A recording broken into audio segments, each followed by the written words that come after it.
Magnetic moment 3 categories में पढ़ना है तुम्हें conceptually, for a loop, for a coil और फॉर द चार्ज पार्टिकल्स। ये थोड़ा सा मॉलिक्यूलर लेवल की चीज हो जाएगी, चार्ज पार्टिकल एटॉमिक लेवल की बात हो जाएगी यहाँ पर। लूप और कॉइल का फर्क, डिफरेंस क्या है? लूप मतलब एक सिंगल टर्न को आप लूप का नाम दे देते हो, और मल्टीपल टर्न्स आ जाते हैं जब, तो उसको हम लोग कॉइल का नाम दे देते हैं। मतलब कॉइल को हम ये भी कह सकते हैं कि दैट इज अरे ऑफ लूप्स, या फिर कलेक्शन ऑफ लूप्स। कई सारे लूप्स को मिला दिया जाए, कई सारे लूप एक दूसरे से मिल जाए तो वो कॉइल बन जाता है। ये बेसिक है।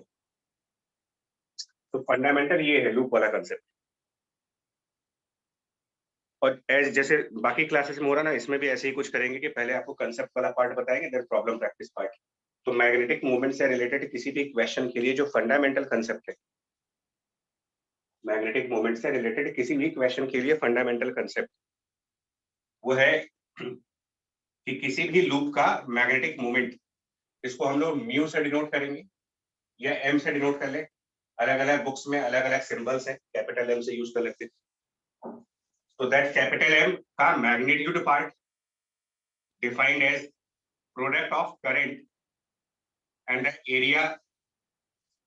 Area bounded by this loop, current multiplied by area inside that loop. ये फंडामेंटल डेफिनेशन है। जितने भी क्वेश्चंस करोगे वो सब इसी फंडामेंटल के बेसिस पर जाएंगे।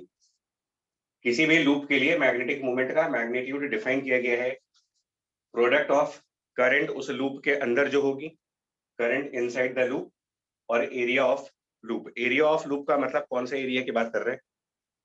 क्योंकि एरिया को लेकर के कई बार कंफ्यूजन हो जाते हैं। तो यहाँ पर हम कौन से एरिया की बात कर रहे हैं? आंसर है area bounded by the loop.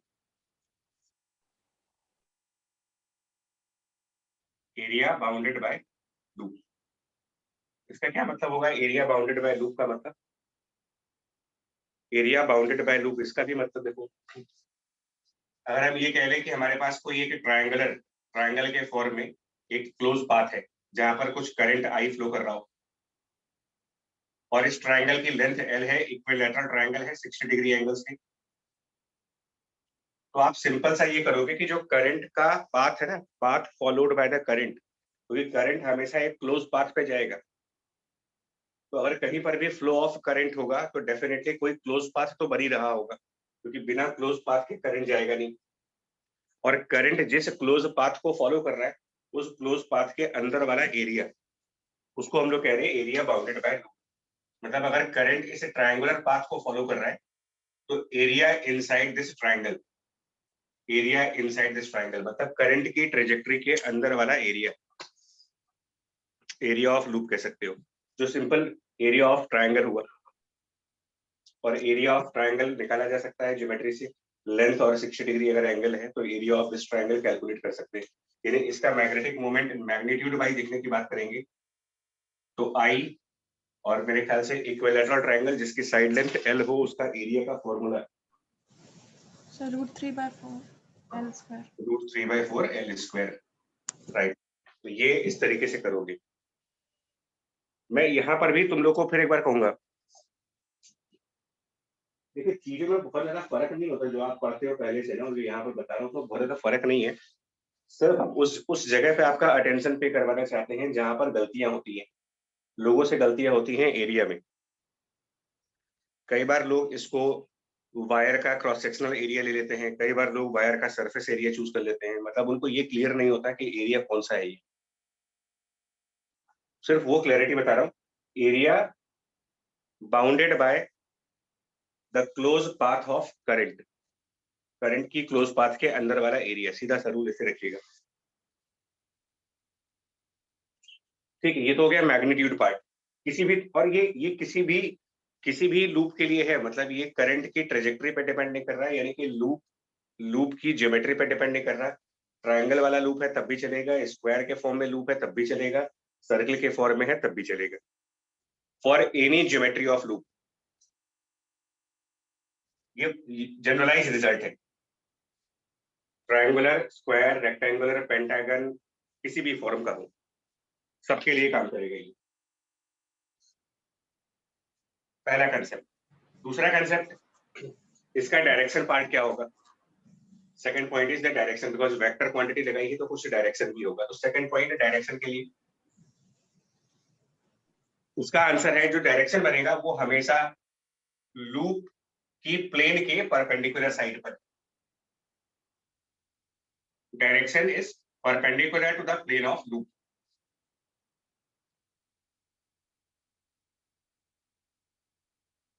अब यहां पर भी एक डाउट आएगा, किसी भी लूप की प्लेन के परपेंडिकुलर दो डायरेक्शंस बन सकती हैं। एक लूप की प्लेन का परपेंडिकुलर दो साइड हो सकता है। इस व्हाइट बोर्ड के दो परपेंडिकुलर डायरेक्शंस हैं।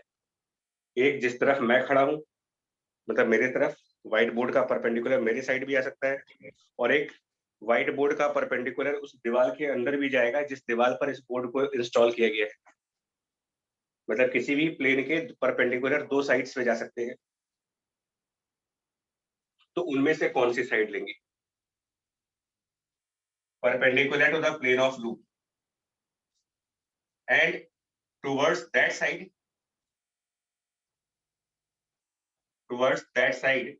from where current is anti-clockwise, the flow of current is anti-clockwise। बस ये दो बातें आपको ध्यान में रखनी है आज के पूरे लेक्चर के लिए। आज के पूरे टॉपिक्स के लिए या इससे रिलेटेड जितने भी क्वेश्चंस आएंगे, मैग्नेटिक मूवमेंट से रिलेटेड जितने भी क्वेश्चंस हैं, उनके कंसेप्ट्स के नाम पर ये दो ही हैं, बाकी सब इसकी प्रैक्टिस पार्ट है। कि मैग्नेटिक मोमेंट की जो डेफिनेशन है वो करंट इनटू एरिया है, और मैग्नेटिक मोमेंट का जो डायरेक्शन है उसको भी डिफाइन किया गया है। डायरेक्शन भी हमने कन्वेंशनल मेथड से चूज किया है, कोई लॉ नहीं है ये, बट हमने इस तरीके से इसको डिफाइन किया हुआ है कि लूप की प्लेन के परपेंडिकुलर होगा और उस तरफ होगा जहां से करंट हमें एंटी क्लॉकवाइज दिखेगा।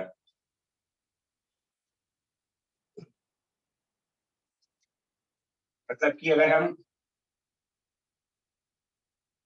हम एक लूप ड्रॉ करें, आप इमेजिन करें कि एक लूप इस तरीके से चल रहा हो, इसमें करंट का फ्लो आपको यूं दिखाया जाए आई, तो अब इसका मैग्नेटिक मोमेंट आप किधर दिखाओगे? पहला आंसर होगा लूप के परपेंडिकुलर जाना है, first answer perpendicular to the loop. तो इस लूप के परपेंडिकुलर इसकी प्लेन के परपेंडिकुलरली एक डायरेक्शन अपवर्ड हो सकती है और एक डायरेक्शन इसके डाउनवर्ड भी हो सकती है। दो डायरेक्शंस हो सकती हैं जो इस रेक्टेंगल के परपेंडिकुलर जाएंगी। Sir upwards. हाँ, राइट। इनमें से वो वाली साइड जहां से आपको करंट का फ्लो एंटी क्लॉकवाइज दिखे, एक तरीका ये है, और एक और तरीका होता है जैसे जैसे करंट फ्लो हो रही है वैसे वैसे आप अपने राइट हैंड फिंगर्स को टर्न करिए। एक ये भी ऑप्शन होता है। एक मेथड ये है और एक मेथड आपका right hand rule, right hand thumb rule.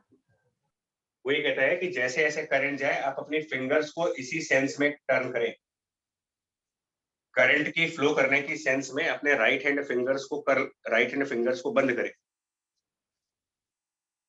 तो अगर हम अपना राइट हैंड और उसकी फिंगर्स को according to the flow of current close करें, यानी इस तरीके से क्लोज होंगी आपकी फिंगर्स,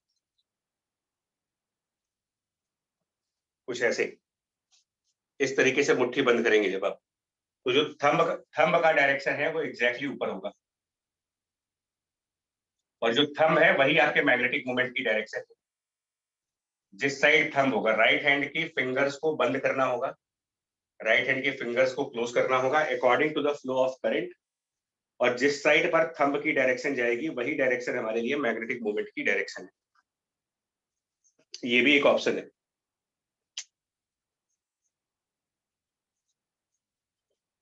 और वैसे भी ये करंट अगर हम देखेंगे तो यहां से अगर हम देखते हैं, मतलब यहां पर खड़े होकर के आपकी अगर आईज हो तो इसके ऊपर से देखने पर ये करंट एंटी क्लॉकवाइज दिखेगा। तो जिस साइड से वो मुझे एंटी क्लॉकवाइज करंट दिख रहा होगा उसी साइड मैग्नेटिक मोमेंट की डायरेक्शन भी बोली जाएगी, on the same side magnetic moment direction.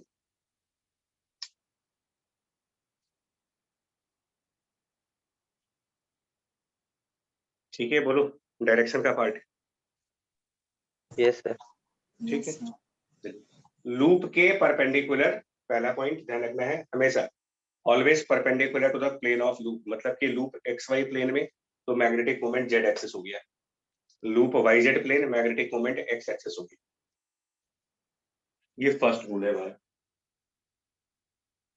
तो इन्हीं दोनों पर आगे एक्सटेंड करेंगे, current multiplied by area loop के केस में, और डायरेक्शन इसकी लूप की प्लेन के परपेंडिकुलर, जिसको निकालने के दो तरीके हैं, या तो राइट हैंड रूल से यूज करें, या फिर आप उस तरफ इमेजिनेशन करो जिस साइड से करंट एंटी क्लॉकवाइज दिख रही है।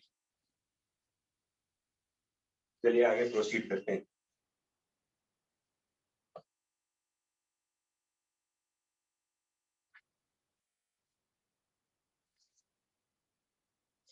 कुछ प्रैक्टिस के लिए एग्जांपल ले रहे हैं, सम एग्जांपल्स फॉर प्रैक्टिस।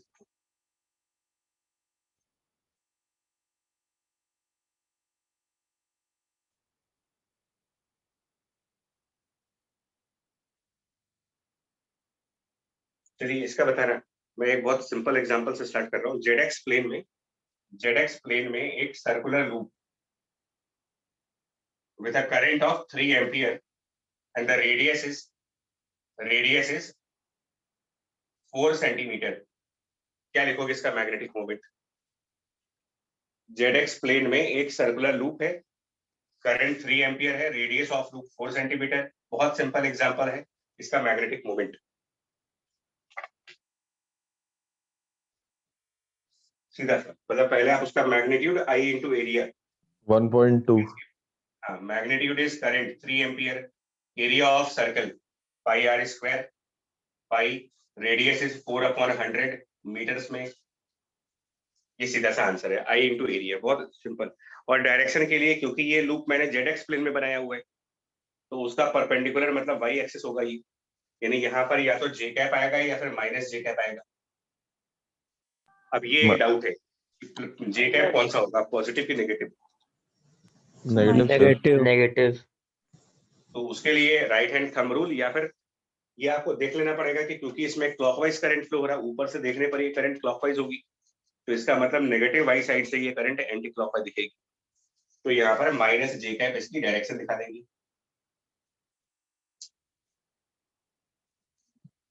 बहुत बेसिक एग्जांपल था, मतलब स्ट्रेट फॉरवर्ड एग्जांपल।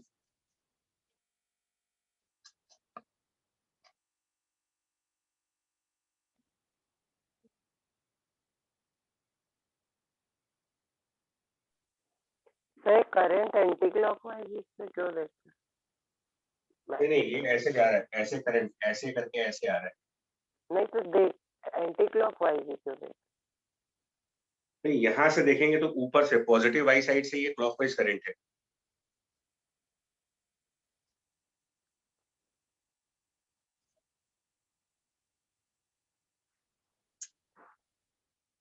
अभी स्क्रीन पर आपको हो सकता है थोड़ी सी स्क्रीन पर ये चीज उतना ना समझ आए, क्योंकि मैं जो ड्रॉ कर रहा हूँ वो एग्जैक्टली नहीं जाता, फ्लिप करके भी हो सकता है चला गया हो, कुछ भी हो, बट रूल ध्यान रखो, है ना। और कुछ क्वेश्चन दिखाएं आपको? ये तो एक बहुत सिंपल सा क्वेश्चन था। नेक्स्ट प्रॉब्लम देखो, इसमें एक और प्रॉब्लम। करंट का पाथ कभी कभी क्या होता है ना, पाथ ऑफ करंट एक मतलब क्लोज पाथ तो है, लेकिन वो एक स्पेसिफिक प्लेन में नहीं है। Current is flowing in a close path but not in a specific plane. मतलब क्या है, मतलब देखो ये कि करंट कुछ ऐसे फ्लो हुआ, मान लीजिए वाई एक्सिस से स्टार्ट हुआ, वाई एक्सिस के किसी पॉइंट से करंट स्टार्ट हुआ, parallel to the X axis, current पहले parallel to the X axis गया, फिर पैरेलल टू वाई एक्सिस आया, सेम करंट। उसके बाद जेड एक्स प्लेन में वो एक क्वार्टर सर्कल बना, जेड एक्स प्लेन में क्वार्टर सर्कल, सेम करंट आई, and then Y Z plane में एक ट्रायंगल के फॉर्म में गया। इस तरीके से करंट फ्लो हुआ है। तो करंट क्लोज पाथ पे जा रहा है, उसमें कोई डाउट तो है नहीं, क्लोज पाथ बना दिया हम लोगों ने, पर जरूरी नहीं कि मैं क्लोज पाथ एक ही प्लेन में बनाऊं, मैं उस क्लोज पाथ के अलग अलग सेगमेंट्स को अलग अलग प्लेन्स में ड्रॉ कर सकता हूं। कुछ सेगमेंट एक्स वाई प्लेन में, कुछ वाई जेड प्लेन में, कुछ जेड एक्स प्लेन में, ये सब पॉसिबल है। क्या बनेगा इसका मैग्नेटिक मोमेंट?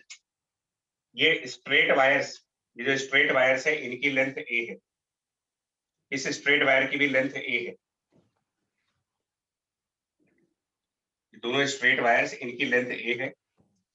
ये जो क्वार्टर सर्किल है, क्वार्टर सर्किल, इसका रेडियस ए है।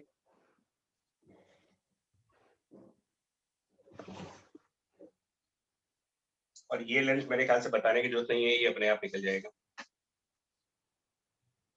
तो इसका मैग्नेटिक मोमेंट क्या बनेगा?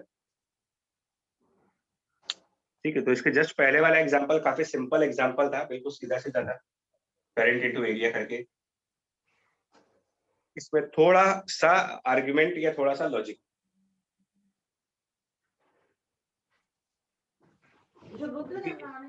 इसमें ये भैया 8 बज गया, उठना इसमें एक तो आपको एरिया बाउंडेड बाय पाथ निकालना है, एरिया इनसाइड द लूप, वो एक डिफिकल्ट टास्क है। दूसरा परपेंडिकुलर डायरेक्शन, इस लूप की प्लेन का परपेंडिकुलर डायरेक्शन। तो लूप यानी कि जो क्लोज पाथ बन रहा करंट का, वो तो ना तो कंप्लीटली एक्स वाई प्लेन में है, ना कंप्लीटली जेड एक्स प्लेन में है, ना कंप्लीटली वाई जेड प्लेन में है, तो उसका परपेंडिकुलर डायरेक्शन निकालना भी एक टफ काम है।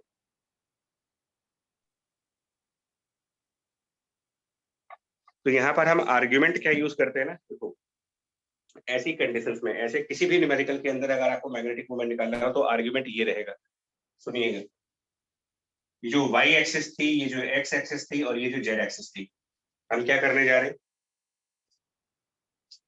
हम अपनी तरफ से इस एक्स एक्सिस पर दो वायर्स यहाँ पर ऐड करेंगे। हाइपोथेटिकली हम यहाँ पर दो वायर्स ऐड करेंगे on the X axis. Hypothetically दो वायर्स हम वाई एक्सिस पर भी ऐड करेंगे, 2 wires on the Y axis hypothetical तरीके से, and similarly 2 wires Z axis पर इन अ हाइपोथेटिकल वे। ये सारे इमेजिनरी वायर्स हैं, कोई एक्चुअल वायर्स नहीं है ये।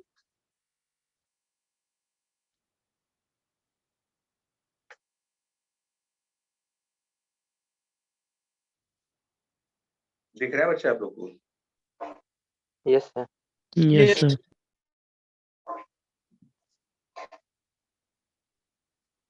और हम क्या करने जा रहे हैं? ये जो एक्स एक्सिस पर दो वायर्स लिए हैं, उनमें से एक वायर में हम लेफ्ट साइड करंट आई दिखा रहे हैं, एक वायर में, और दूसरे वायर में राइट साइड करंट आई दिखा दे रहे। इससे हुआ क्या? नेट डिस्ट्रीब्यूशन ऑफ करंट में कोई फर्क पड़ा नहीं। ओरिजिनल करंट कैपिटल आई आ रहा था, और वो ओरिजिनल करंट कैपिटल आई यहाँ चला गया, क्योंकि ये जो दो वायर्स हम इस पॉइंट से ऐड करेंगे ना, तो यहाँ पर एक नोड बनेगा। पहले ये दो वायर थे, हमने दो वायर्स और हाइपोथेटिकली यहाँ पर ऐड किए, लेकिन जिन दो वायर्स को मैं हाइपोथेटिकली यहाँ पर ऐड कर रहा हूँ, उनमें ऑलरेडी इक्वल अपोजिट करंट्स है। तो इससे इस पॉइंट पर टोटल डिस्ट्रीब्यूशन ऑफ करंट में कोई फर्क नहीं पड़ेगा।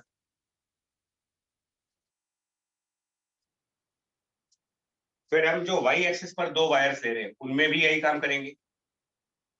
एक वायर में आई करंट ऊपर की तरफ दिखाएंगे और एक वायर में आई करंट नीचे की तरफ दिखाएंगे, और यही काम जेड एक्सिस पे भी करेंगे। एक में इनसाइड ओरिजिन की तरफ और एक में ओरिजिन से बाहर की तरफ।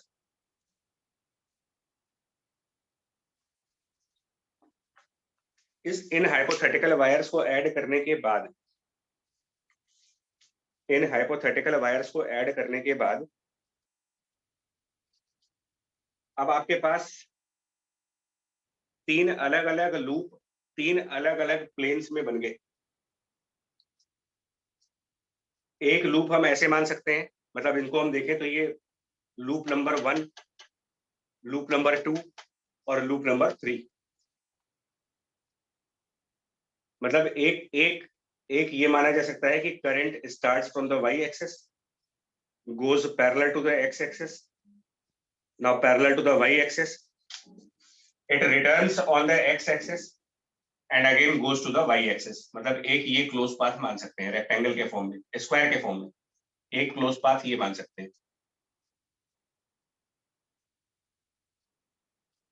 एक क्लोज पाथ हम यहां मान सकते हैं।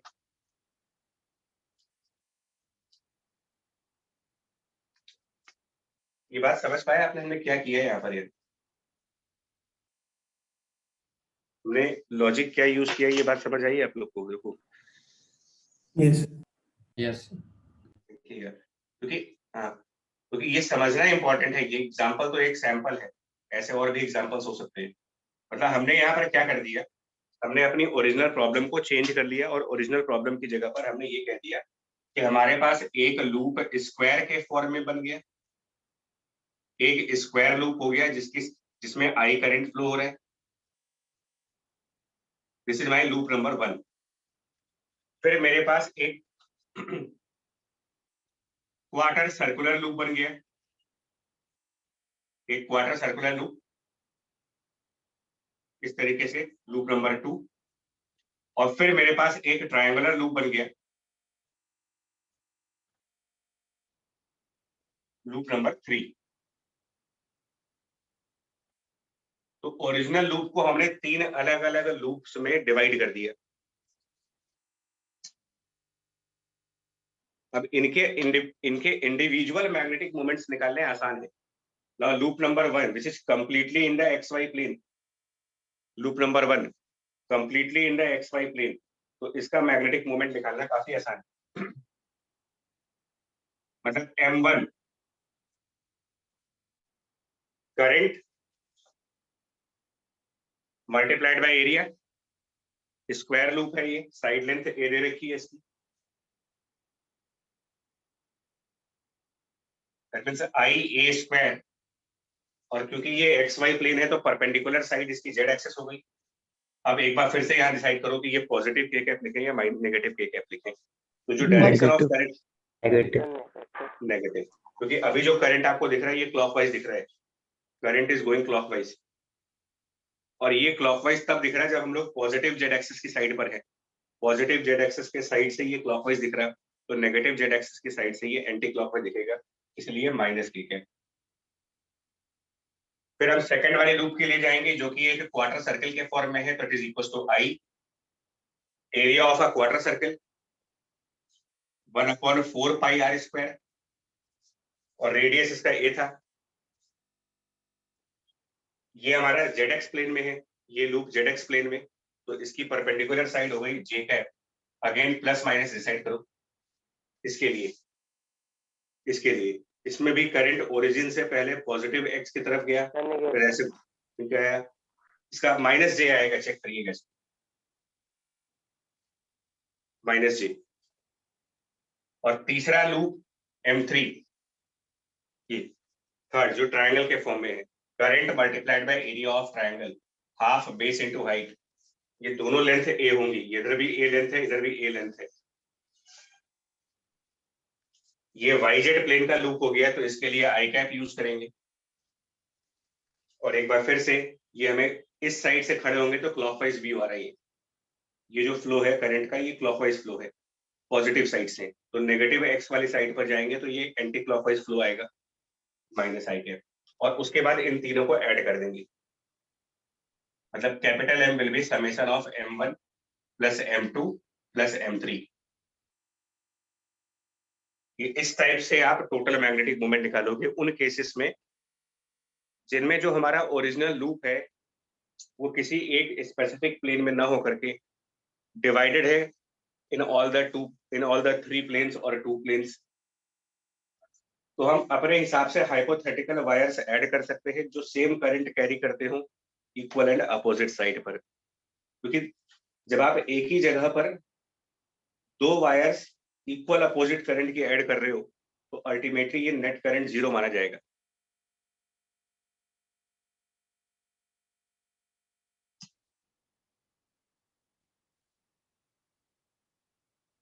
डन, मतलब आर्ग्यूमेंट वाला पार्ट आंसर को दोबारा है वो आएगा।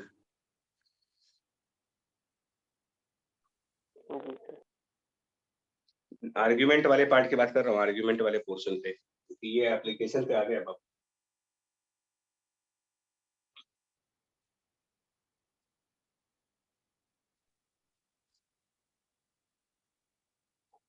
ठीक है, बढ़े आगे। Yes, sir. Yes, sir. Yes, sir. Yes, sir. हो गया, नोट कर लिया इसको। Yes, sir. चलिए जी, तो ये दूसरा तरीका हो गया लूप्स के केसेस में।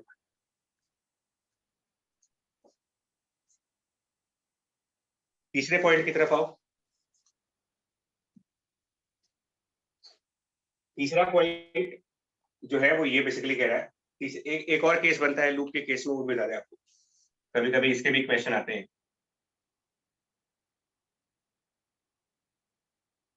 लाइक ये एक्स हो गया, ये वाई एक्सिस हो गई, ये जेड एक्सिस हो गई, और लूप जो हमको दिया जा रहा है वो इन कोऑर्डिनेट प्लेन्स में नहीं है, कोऑर्डिनेट एक्सिस वाली प्लेन्स में ना हो करके उसका अपना अलग ही एक प्लेन बन रहा है। लाइक एक लूप है जिसकी एक साइड तो वाई एक्सिस है, दूसरी साइड उसकी, लूप की दूसरी साइड एक्स एक्सिस से कोई एंगल बना रही। लूप रेक्टेंगल के फॉर्म में है लेकिन कुछ इस तरीके से।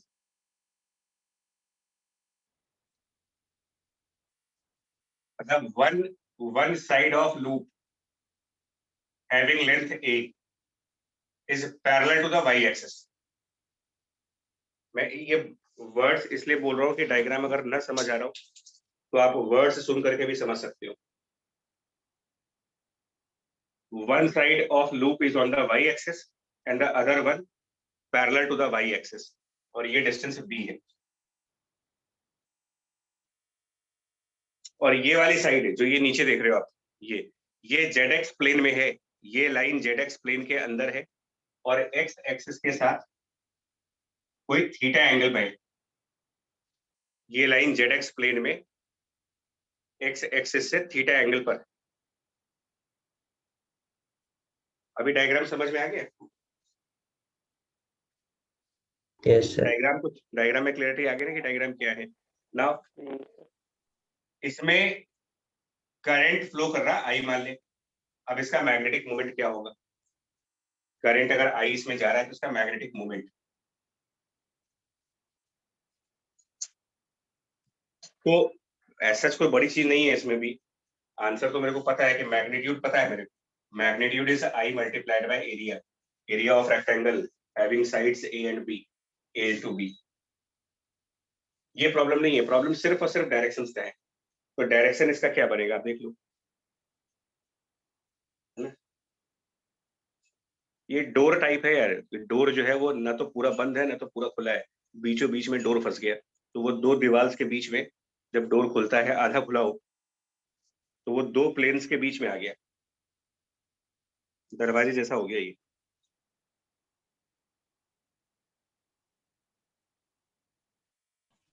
cos theta z minus sin theta I।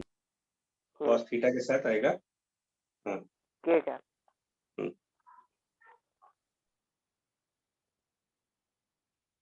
ठीक है, क्योंकि इसका जो परपेंडिकुलर आएगा ना यार, सीधा सा रूल है इसका, परपेंडिकुलर इसमें निकालो अगर, तो ये जो लूप बनेगा आपका रेक्टेंगल, इस रेक्टेंगल का 90 डिग्री पे जाना है। तो ये जो रेक्टेंगल बनेगा इसका परपेंडिकुलर भी तो जेड एक्स प्लेन में ही जाएगा ना। इसका परपेंडिकुलर जेड एक्स प्लेन में जाएगा कुछ ऐसे, और वो जेड एक्सिस से थीटा एंगल पर होगा। Perpendicular to loop Z axis से थीटा एंगल पर होगा। ये आप चेक करो क्यों होगा। Why it will be theta angle from the z axis। आसान है वैसे बहुत। Yes, भाई ये पूरा एंगल 90 रखना है मेरे को।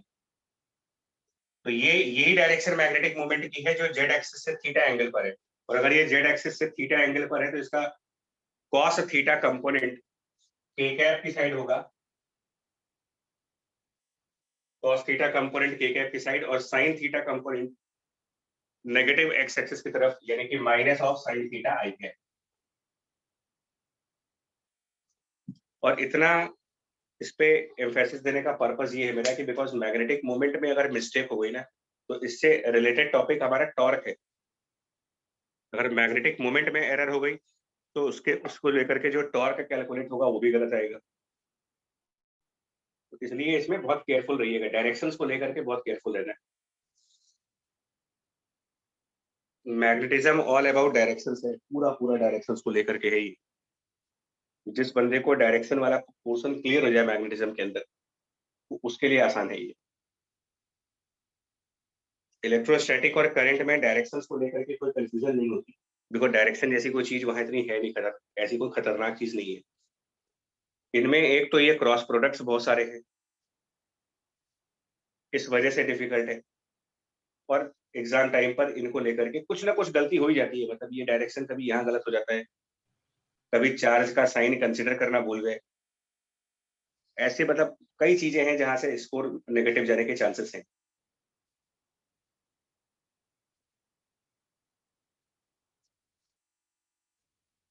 इलेक्ट्रोस्टैटिक में ये प्रॉब्लम नहीं थी, करंट में भी ये प्रॉब्लम नहीं थी। चलिए जी, खैर ये लूप की कहानी खत्म हो गई। नाउ लूप के बाद नेक्स्ट नंबर क्वाइल। अब क्वाइल का मतलब उसमें कई सारे लूप होंगे। अरे ऑफ क्वाइल मतलब अरे मींस कॉम्बिनेशन ऑफ लूप्स का कॉम्बिनेशन। तो नेचुरल सी बात है, जब ये लूप्स का कॉम्बिनेशन है तो इसका मैग्नेटिक मूवमेंट भी कंबाइन कर देंगे। यानी कि मैग्नेटिक मूवमेंट अगर मुझे क्वाइल का निकालना हो तो it is summation of magnetic movement of each loop in that coil. सीधा सा रूल है। जब कई सारे लूप मिलकर के क्वाइल बनाएंगे तो हर एक लूप का मैग्नेटिक मोमेंट ऐड कर देंगे या इंटीग्रेट कर देंगे, डिपेंड करता है सिचुएशन के ऊपर। समेशन या फिर इंटीग्रेशन, तो में से कोई एक काम करेंगे इसमें। और क्वाइल्स बेसिकली जो हमारे सिलेबस में है वो दो तीन तरीके की क्वाइल्स पढ़नी होती है हमें, जिसमें से सबसे फेमस क्वाइल जो है वो सोलेनॉइड। मतलब जो क्वाइल्स भी आपको पढ़नी है वो दो तीन तरीके की ही है। तो उसमें सबसे जो आसान सी क्वाइल है वो बेसिकली वो क्वाइल है जो कि सोलेनॉइड के फॉर्म में होती है। अब सोलेनॉइड क्या होता है भाई? तो सोलेनॉइड, अब इतना तो सबको आइडिया होगा कि सोलेनॉइड एक सर्कुलर क्वाइल्स होती है सिलेंडर के ऊपर। इतना तो होगा ना आइडिया आपको सोलेनॉइड्स का कि किस तरीके की क्वाइल्स हैं ये। Yes. Yes, sir. स्प्रिंग जैसी, ऐसी स्प्रिंग जैसी क्वाइल्स हैं ये। तो इसका मैग्नेटिक मोमेंट क्या लिखोगे यार बताओ?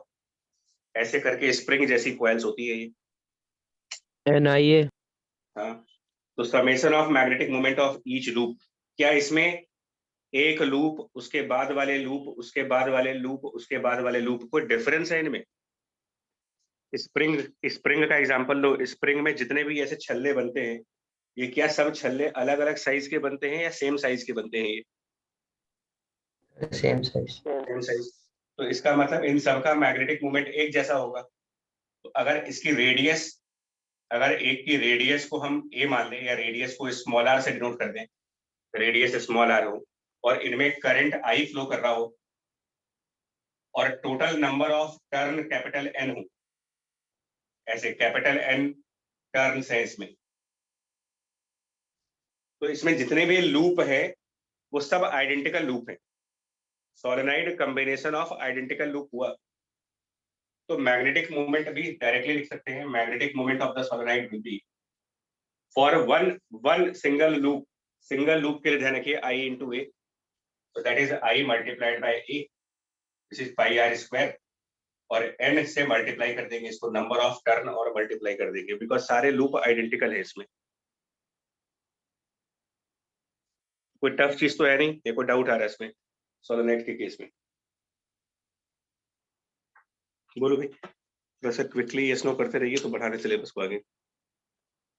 Yes. ठीक है। दूसरी क्वाइल जो आती है, जो एक और तीन क्वाइल्स हैं टोटल, एक तो सोलेनॉइड हो गया ना, दूसरी क्वाइल वो उसको हम लोग बोलते हैं स्पाइरल क्वाइल, जिसको हम मॉस्किटो क्वाइल भी बोलते हैं कभी कभी। मॉस्किटो क्वाइल भी इसका नाम है, नाम नहीं है। मॉस्किटो क्वाइल आपको बोलो ताकि आप इमेजिन करो, जैसे मॉस्किटो क्वाइल बोलते हो आप, तो उसमें भी अगर सर्कल वाली क्वाइल है, अब तो हेक्सागन वाले भी आने लगे हैं। मॉस्किटो क्वाइल जो है ना वो हेक्सागन शेप में भी आते हैं, सर्कल के शेप में भी आते हैं। वो जितने भी उसमें टर्न होते हैं वो सब अलग अलग प्लेन्स में होते हैं या सेम ही प्लेन में होते हैं? वो Same plane. Same plane. तो सेम साइज के भी होते हैं। सबसे पहले कौन सा बर्न होता है? अगर आप मॉस्किटो कॉइल कभी यूज करें तो सबसे पहले कौन सा रिंग उसका खत्म होता है? Sir outer most. Outer most, बड़े साइज वाला, उसके बाद अंदर साइज कम होता है। मतलब इसमें जितने भी टर्न है वो सेम साइज के नहीं है, ठीक है, स्पाइरल वाइंडिंग में। मतलब एक छोटा टर्न, उसके बाहर एक बड़ा टर्न, उसके बाहर एक और बड़ा टर्न, ऐसे जलेबी टाइप का। इस तरीके से सर्कुलर वाले की बात कर रहे हैं, ऐसे मॉस्किटो कॉइल टाइप है। इस टाइप से कोई कॉइल है, और इसमें जो अंदर वाली रेडियस है, इसकी इंटरनल रेडियस, मतलब सबसे जो अंदर वाला रिंग है, सबसे अंदर वाली रिंग, उसकी रेडियस ए है। सबसे बाहर वाले रिंग, आउटर रिंग, उसका रेडियस बी है। इनसाइड रेडियस ए है, आउटसाइड रेडियस बी है, और टोटल इसके अंदर capital N number of turns हैं, capital N number of turns. Mosquito coil मैंने इसलिए बोला था कि ताकि आपके माइंड में उसकी पिक्चर बने, बट मॉस्किटो कॉइल में 2 टर्न के बीच में गैप होता है। फर्स्ट और सेकंड टर्न में थोड़ा सा गैप रखते हैं, अदरवाइज पहला टर्न जब जलेगा तो साथ में दूसरा वाला भी खत्म हो जाएगा, तो बीच में थोड़े थोड़े से गैप छोड़ देते हैं हम। लेकिन जो मॉस्किटो कॉइल्स आते हैं वो नॉर्मली अगर आप देखो तो 2 का पैक होता है एक साथ, उनको अलग करना पड़ता है। कभी यूज किया है, नहीं किया आप लोगों ने, कभी देखा है? Yes, sir. Yes. तो जब आप निकालते हो पैकेट में से, तो एक में हमेशा 2 पीसेस होते हैं, उसके 2 कॉइल्स एक में होती हैं, फिर उनको पहले अलग करना होता है। हाँ सर। Yes, sir. Yes. तो जब वो 2 पीसेस जुड़े होते हैं तब क्या उनमें कोई गैप दिखता है आपको? No, sir. No, sir. ये एग्जैक्टली वैसा ही है, इन एन टर्न्स में कोई गैप नहीं है, कंटिन्यूटी में है, कोई गैप नहीं है इनमें, नो गैप। इसको कहा जाता है टाइट वाइंडिंग, मतलब टेक्निकल लैंग्वेज में बोलते हैं it is tight, the winding is very tight. Tight winding का मतलब होता है 2 टर्न्स के बीच आपको बिल्कुल दिखेगा नहीं, कुछ गैप ही नहीं है उसमें, यानी कि यहाँ पर कंटिन्यूटी आ गई। और जहां पर कंटिन्यूटी आ जाती है, जहां पर समेशन में कंटिन्यूटी आ जाए, तो आप समझ जाना कि अब आप समेशन की जगह इंटीग्रेशन में जाने वाले हो। Summation becomes integration when there is a continuity.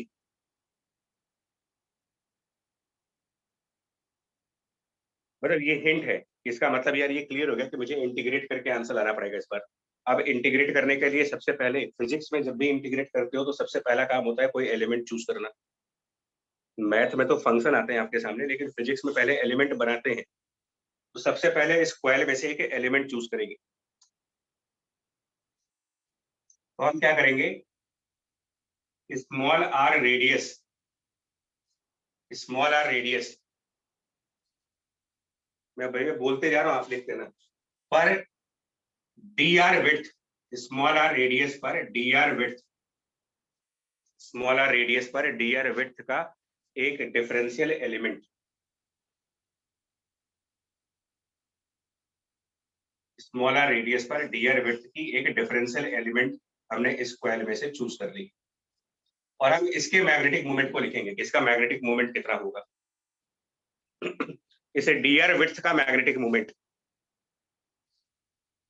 Moment for this differential part which is D R, ये कितना होगा ये लिखना है मुझे।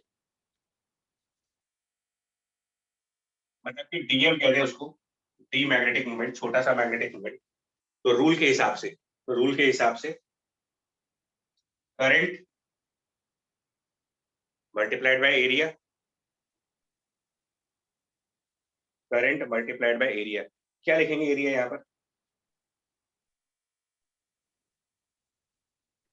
क्या लिखेंगे इसमें? Sir, 2 pi RDR. 2 पाई आर डी आर। देखो, और यही मैं बोल रहा हूँ आपसे, बिगिनिंग में मैंने आपको यही लाइन कही थी, और आप लोग गलती नहीं, कई लोग करते हैं यही काम। मैग्नेटिक मोमेंट में आई इंटू एरिया है, तो एरिया बाउंडेड बाय लूप, और you can say bounded by the current, मतलब करंट जिस पाथ में फ्लो हो रहा है उससे उसके अंदर कितना एरिया बाउंड किया आपने। यहाँ पर थोड़ा सा दिक्कत हो रहा है हम लोग,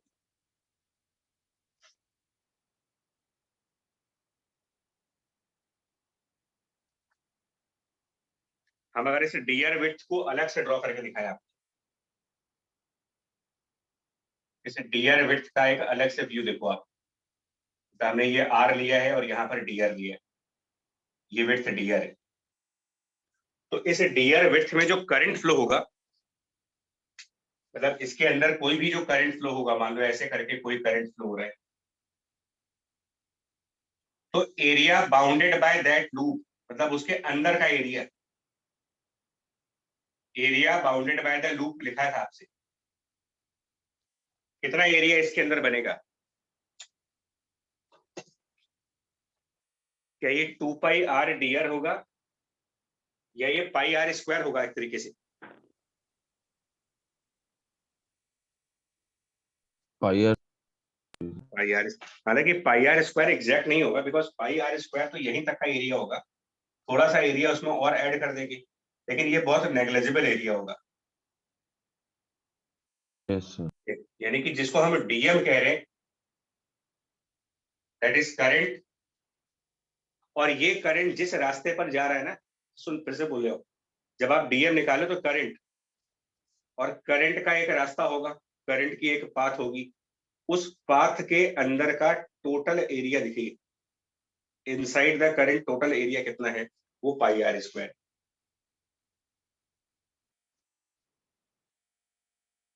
और एक और चीज, 2 पाई आर डी आर नहीं होगा इसमें, ये बता ध्यान रखिएगा। एक और चीज, डीआर विड्थ के अंदर एक सिंगल वायर नहीं होगा, बिकॉज जब इसमें कई सारे वायर्स हैं, कई सारे लूप हैं और कंटिन्यूटी है, कंटिन्यूटी, तो इसमें इसी डीआर विड्थ के अंदर और भी करंट्स फ्लो हो रही होंगी, न जाने कितने टर्न्स होंगे इस डीआर विड्थ में। और ये कैसे पता लगाएंगे कि डीआर विड्थ के अंदर कितने टर्न होंगे? Number of turns in the DR width. तो हम लोगों ने कहा था कि इसकी इनर रेडियस ए है और आउटर रेडियस बी है, यानी पूरे कॉइल की विड्थ कितनी हुई? टोटल कॉइल की विड्थ, इनसाइड रेडियस अगर ए है और आउटसाइड रेडियस बी कह रहे, तो ये विड्थ इसकी निकालेगा, total width B minus A by B N. minus और उस बी माइनस ए विड्थ में कितने टर्न एकोमोडेट किए गए हैं, कितने टर्न उसके अंदर एडजस्ट किए गए हैं? N turns. एन।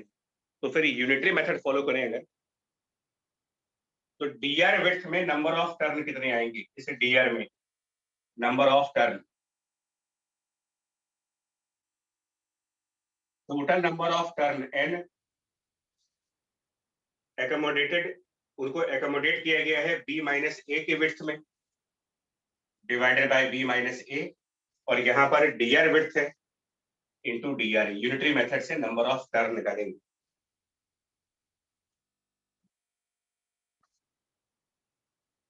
और उन नंबर ऑफ टर्न को यहाँ पर मल्टीप्लाई भी करेंगे,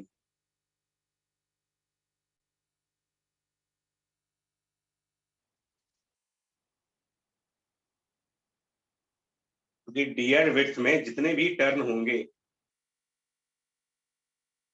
सब में आई करंट फ्लो होगी, तो आई करंट यहाँ भी फ्लो हो रही है, आई करंट यहाँ भी फ्लो हो रही है, मतलब मान लीजिए 4 वायर्स है, चारों में आई करंट है, तो टोटल 4 आई करंट मानी जाएगी। टोटल करंट जो इस डीआर के अंदर से जा रहा है वो सिर्फ आई थोड़ी होगा, जितने टर्न होंगे उन सबकी करंट्स ऐड हो जाएंगी, तो total current flowing in this DR portion will be I into this much. Finally पूरे कॉइल का मैग्नेटिक मोमेंट निकालने के लिए टोटल कैपिटल एम को इंटीग्रेट कर देंगे, मतलब डीएम इंटीग्रेट करेंगे, और इस इंटीग्रेशन की जो लिमिट्स रखी जाएंगी, बिकॉज वेरिएबल क्वांटिटी में रेडियस को चूज किया गया है, तो रेडियस की इनिशियल लिमिट स्मॉल ए और final limit B, and now इसके थ्रू इसका मैग्नेटिक मोमेंट आएगा स्पाइरल कॉइल का।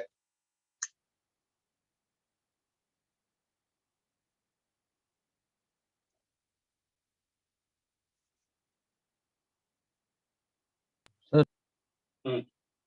सर ये सबका इंटीग्रेशन मिला के क्या आउटर मतलब पूरे कॉइल के एरिया के बराबर नहीं होगा? देखो यहाँ पर फिर से बोल रहा हूँ थोड़ा सा,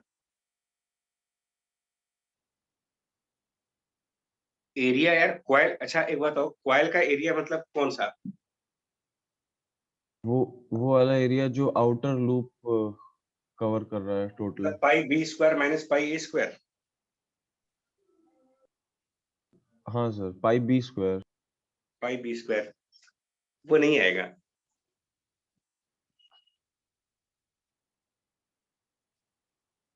सर ऐसे ही छोटे छोटे लूप लेके अल्टीमेटली हम लोग बी तक ही तो पहुंच रहे नहीं, ऐसे छोटे छोटे लूप लेकर के बी तक तो पहुंच रहे हो।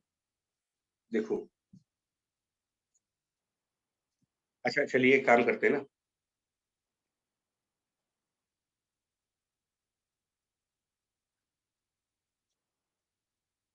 यही सब थोड़ी सी कंफ्यूजन वाली चीजें हैं। देखो, हमने एक रेक्टेंगल बनाया, ठीक, यहाँ तक आए, ऑलमोस्ट अपना एक रेक्टेंगल पूरा कर लिया लगभग, और हमने ये एरिया,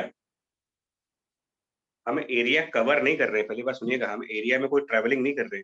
हमारा करंट एक रास्ते पे जा रहा है, उस रास्ते के अंदर का एरिया हमने ए कहा है, A1, और इसके प्रोडक्ट को हम कह रहे हैं मैग्नेटिक मोमेंट। हैं। उसके बाद वही करंट एक नए रास्ते पे आ गया, सेम करंट एक नए रास्ते पे आया फिर से। तो अब इसका मैग्नेटिक मोमेंट क्या लिखेंगे? करंट उतना ही है, करंट उतना ही फ्लो कर रहा, लेकिन अब करंट ने जिस पाथ को फॉलो किया है, अब करंट ने जिस पाथ को फॉलो किया है, उस पाथ के अंदर का पूरा एरिया, यानी कि इस सेकंड पाथ के इनसाइड का टोटल एरिया, ये सेकंड वाले का मैग्नेटिक मोमेंट हो गया। यानी कि जब आप सेकंड वाले की मैग्नेटिक मोमेंट निकाल रहे हो, तो पहले वाले लूप के अंदर का एरिया A1 फिर से रिपीट हो रहा है इसमें। रिपीट। ठीक है वही, सर, हो गया और सर। रिपीटेशन की वजह से ये पाई बी स्क्वायर नहीं आ पाएगा।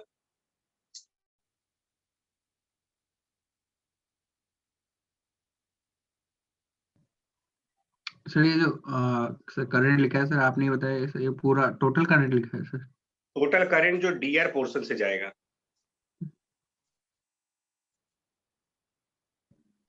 क्योंकि जो डीआर पोर्शन हमने दिखाया है, इसको अलग से फिर दिखा दे रहे हैं आपको। डीआर पोर्शन एक सिंगल वायर नहीं है वहां पर,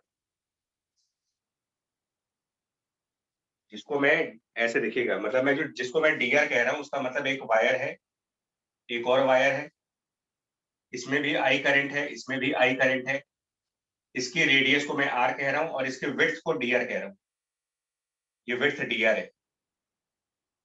तो उसके अंदर न जाने ऐसे कितने लूप है जिनमें आई करंट फ्लो हो रहा है। यहाँ पर भी एक लूप होंगे, मैं तो गैप करके दिखा रहा हूँ, एक्चुअल में गैप है नहीं, मैं तो डायग्राम समझाने के लिए गैप किया हुआ है। तो टोटल कितना करंट इस डीआर से फ्लो हो रहा है, अगर पूछा जाए कि टोटल करंट कितना हुआ यहाँ पर, टोटल करंट, तो आई थोड़ी बोलेंगे यार, आई करंट इस वायर में, आई करंट इस वायर में, आई करंट इस वायर में, आई करंट इस वायर में। तो पहले तो आप ये काउंट करो कितने वायर्स हैं, और सब में अगर आई करंट है, तो नंबर ऑफ वायर्स को आई से मल्टीप्लाई करके हमारा टोटल करंट आएगा, और नंबर ऑफ वायर्स ही निकालने के लिए हम लोगों ने capital N divided by B minus A into DR किया है, कि नंबर ऑफ वायर्स है, and every wire has a current of capital I। तो ये टोटल करंट हमारा डीआर पोर्शन से जा रहा है।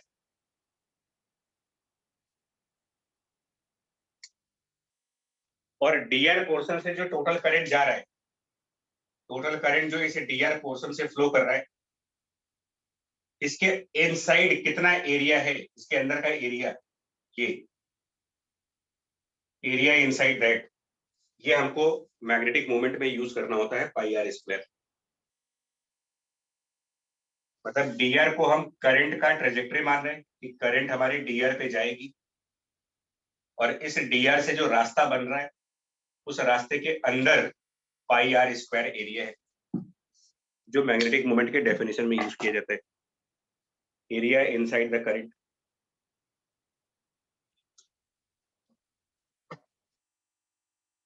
एक बार फिर से ट्राई तो करो, मतलब थोड़ा सा हो जाएगा क्लियर। एक बार फिर से एक बार कॉपी अगर नोट्स दोबारा पढ़ के देखोगे ना, या नहीं हुआ अभी भी? हो गया। क्या सर? ठीक है, आंसर इसका अपना देख लीजिएगा क्या आएगा। इंटीग्रेशन सिंपल है, आर स्क्वायर डी आर है, खाली आसान सा इंटीग्रेशन हो जाता है। वो सारी कंफ्यूजन जानते हो क्या है कि हमें क्लैरिटी, अगर डेफिनेशंस के टाइम पर क्लैरिटी हो जाती है ना, तो न्यूमेरिकल्स में कोई प्रॉब्लम नहीं होती।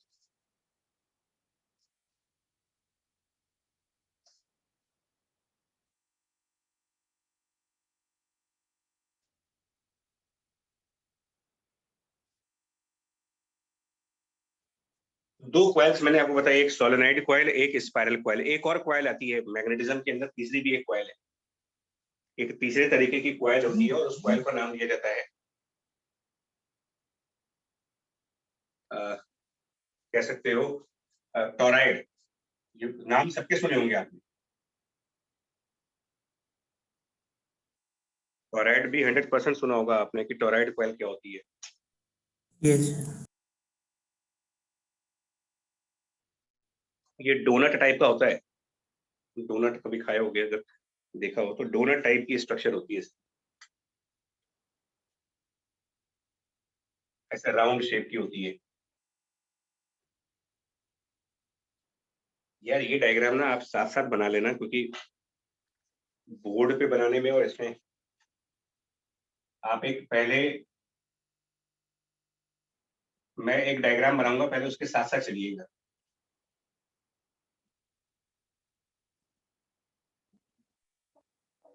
यस ऐसे कर्व करके सर्किल टाइप की चीज बनाई है मैंने, कर्व करके सर्किल टाइप की चीज। देखो मतलब सेमी सर्किल बनाओ आप, सेमी सर्किल टाइप की चीज, एक सेमी सर्किल बनाइए और कुछ ऐसे करके वापस जाएं।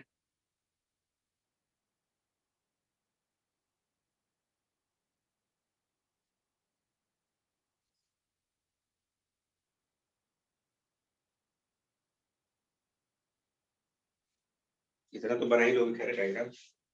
और ये जो सेमी सर्किल है, इसका ये वाला एंड रेक्टेंगल के फॉर्म में है। सेमी सर्किल का इधर जो एंड पॉइंट है वो रेक्टेंगल है, उसका उसका स्ट्रक्चर रेक्टेंगल है, और इधर जो सेमी सर्किल है इसका स्ट्रक्चर भी वैसे ही, ये भी रेक्टेंगल के फॉर्म में है। मतलब ये सब रेक्टेंगल है, मतलब यहाँ पर सर्किल खत्म हो रहा है, जहां पर खत्म हो रहा है वो नीचे रेक्टेंगल है।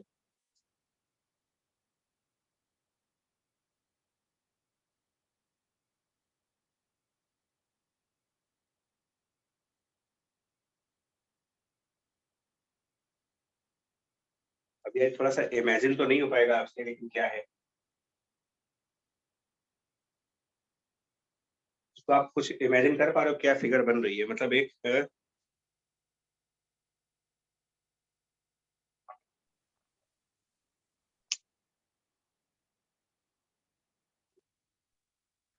नहीं समझ पाए, एक सेमी सर्किल है, लेकिन सेमी सर्किल का एंड पॉइंट कैसा है? मतलब सेमी सर्किल को और बीच में से काटेंगे तो क्या दिखेगा? वो क्रॉस सेक्शन, मतलब पहले अगर इसका क्रॉस सेक्शन क्या है, ऐसे मान लो आप, एक क्यूबॉइडिकल स्ट्रक्चर है,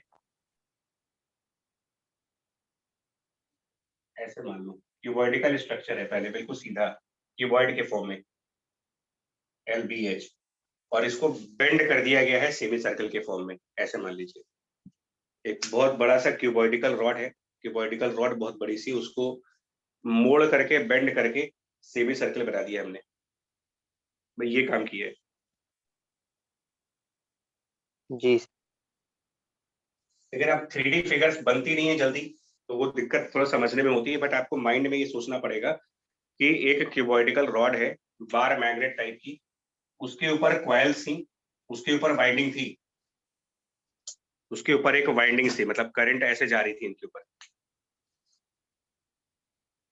फिर पीछे से इस बार के पीछे से, इस बार के बैक साइड से वो लूप आएगा, फिर इसके नीचे से ऐसे निकल करके वापस यहाँ गया, फिर ऐसे,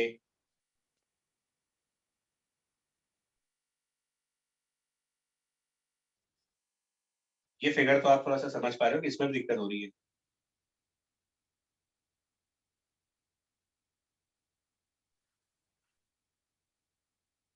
फिर ये वाली फिगर तो कुछ विजुअलाइज हो रही है, क्या है यहाँ पर Yes, इस टाइप sir. से, Yes, sir. Yes. लेकिन ये स्ट्रेट नहीं है होना है। ये तो स्ट्रेट आपको विजुअलाइज करने के लिए बताया, आप इसको मोड़ेंगे, मतलब इमेजिनेशन में हाइपोथेटिकली इस रॉड को मोड़ करके और सेमी सर्कल बना दीजिए, वही टोराइड है।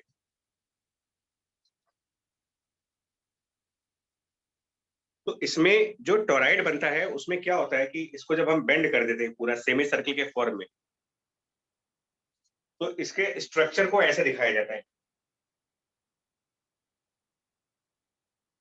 टू डायमेंशनल व्यू में। इन अ टू डायमेंशनल व्यू ये स्ट्रक्चर कुछ ऐसे दिखाया जाएगा।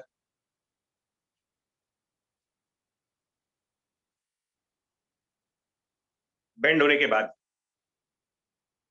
इसको बेंड किया, और बेंड करने के बाद उसमें भी जो बुक्स में डायग्राम होता है उसके हिसाब से जब आप देखोगे तो डायग्राम कुछ ऐसे बनते हैं। क्योंकि क्या होता है जब आप इसको ऊपर से देखते हैं, इसको यहां से व्यू लेते हैं इस साइड से, तो आपको यहाँ वाली एज पे, इधर वाली एज पे करंट ऊपर आता हुआ दिखाई देगा। करंट ऐसे ऊपर आता हुआ दिखाई देता है इस वाली एज पे, और इसके पीछे वाली एज पे, इसके बैक साइड वाली एज पे करंट नीचे जाता हुआ दिखाई देता है। तो अगर हम ऊपर से देखेंगे तो हमको ऐसा लगता है कि सामने वाली एज से करंट ऊपर आ रहा है, मतलब हमारी तरफ आ रहा है, और दूसरे वाले एज पे करंट हमसे दूर जा रहा है। तो जो चीज हमसे दूर जाती है उसको हम क्रॉस से रिप्रेजेंट करते हैं, और जो हमारी तरफ आ रहा होता है उसको हम डॉट से रिप्रेजेंट करते हैं। तो इसी का रिप्रेजेंटेशन ऐसे दिखाते हैं, यहाँ पर डॉट, यहाँ पर डॉट, यहाँ पर डॉट, ये रिप्रेजेंटेशन है उन वायर्स का।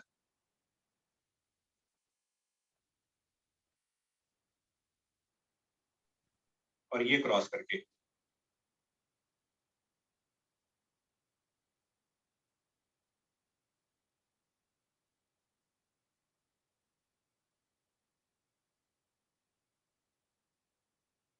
इस तरीके से दिखाओगे। ये टोराइड का 2D रिप्रेजेंटेशन। ये क्रॉस एंड डॉट वायर्स को रिप्रेजेंट करते हैं।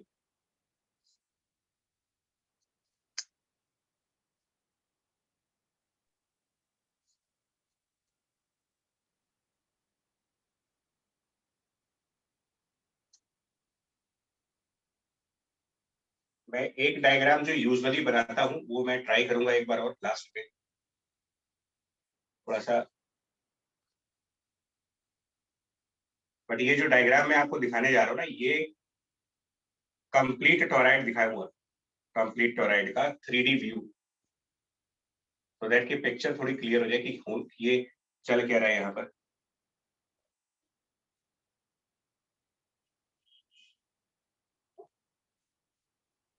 एक 3D आर्ट बनाना थोड़ा टफ काम होता है यार, कोई भी फिगर को 3 डायमेंशन में बनाना एक डिफिकल्ट चीज है। Yes, sir. आप 2D पिक्चर्स ड्रॉ कर सकते हो, बट 3D में कोई भी पिक्चर बनानी हो प्रैक्टिस बहुत चाहिए होती है।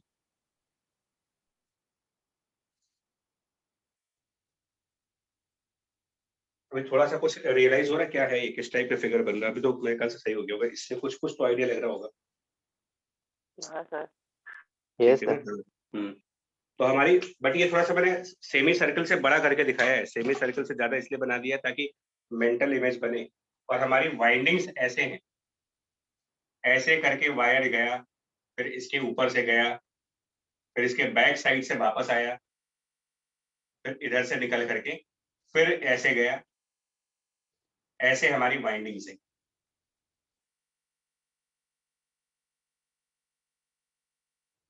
इस तरीके से पूरा पूरा कंप्लीट यहाँ तक, मतलब यहाँ पर ये वाइंडिंग्स वापस आ रही है ऐसे, यहाँ पर ये वाइंडिंग्स वापस आ रही है। चलिए फिर काफी टाइम हो गया, मेरे ख्याल से अब इतना तो रियलाइज हो गया होगा, हर तरीके से करके देख लिया।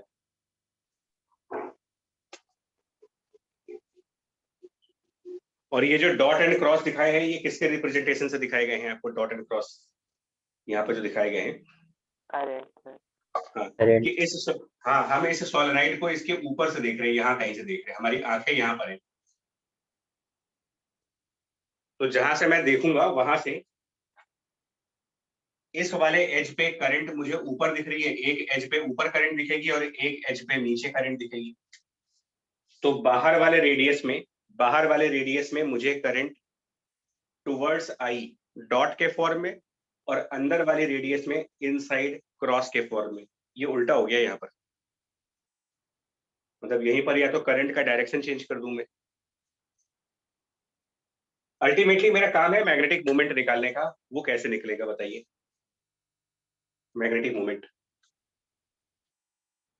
तो जरा इमेजिन करो ना यार, इसमें जितने भी ये लूप लगेंगे, क्या ये लूप अलग अलग साइज के होंगे? इस फिगर से देखो आप, इस फिगर से जितने भी ये लूप है, नंबर 1, नंबर 2, नंबर 3, नंबर 4, क्या ये अलग अलग साइज के हैं या लूप्स का साइज एक ही बनेगा? साइज ऑफ लूप, पहला लूप, दूसरा लूप, तीसरा लूप, चौथा लूप, इन सबके साइज अलग होंगे या फिर सेम साइज होंगे? Same. सेम ही साइज होंगे। मैं लूप का मतलब ये है यार, अब मैं इस हाँ सर। हाँ सर, same. सेम साइज के होंगे, लेकिन क्या वो सब सेम प्लेन में भी होंगे? उन सबके प्लेन भी सिमिलर होंगे? सब पैरेलल प्लेन्स में हैं? इसका प्लेन, इसका प्लेन, इसका प्लेन, इसका प्लेन, क्या ये सब पैरेलल प्लेन्स हैं या सब अलग अलग प्लेन्स हैं? Parallel. Parallel. पैरेलल है। और प्लेन्स वर्ड क्यों बोल रहा हूं मैं? क्योंकि मैग्नेटिक मोमेंट प्लेन के परपेंडिकुलर होने। तो पहले वाले लूप का मैग्नेटिक मोमेंट, दूसरे वाले लूप का मैग्नेटिक मोमेंट, तीसरे वाले का मैग्नेटिक मोमेंट, चौथे वाले का मैग्नेटिक मोमेंट, इन सब के मैग्नेटिक मोमेंट सेम डायरेक्शंस में होंगे। जब इनकी प्लेन्स पैरेलल हैं और मैग्नेटिक मोमेंट लूप की प्लेन के परपेंडिकुलर होता है, तो इस प्लेन का परपेंडिकुलर, इस प्लेन का परपेंडिकुलर, इसका परपेंडिकुलर, इसका परपेंडिकुलर, सब सेम डायरेक्शंस में होंगे। तो इन सब के मैग्नेटिक मोमेंट की सेम डायरेक्शंस। बट ये चीज यहां पर नहीं हो पाएगी जब इसको हम बेंड कर देंगे। इसको जब बेंड कर देंगे तो अब जितने भी लूप हैं उन सबका साइज तो सेम होगा, साइज सबका सेम होगा, बट बेंडिंग होने से इसका प्लेन बदल गया, इसका प्लेन दूसरा हो गया, इसका प्लेन अलग है, इसका प्लेन अलग है, इन सबके प्लेन्स अलग हो गए। इनका मतलब इनके मैग्नेटिक मोमेंट्स की डायरेक्शंस अलग हो गए।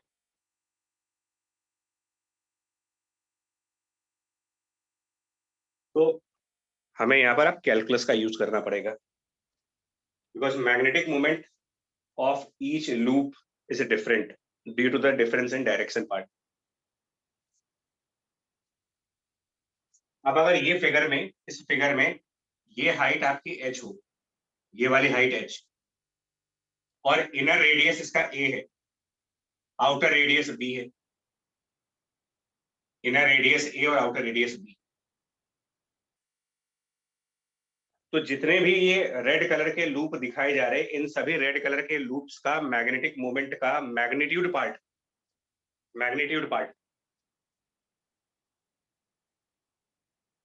करंट, अब यहाँ कौन सा एरिया मल्टीप्लाई करेंगे I इंटू ए में, कौन सा एरिया? थ्योरी क्लियर है तो समझ जाओगे, नहीं तो फिर कंफ्यूजन आएगी।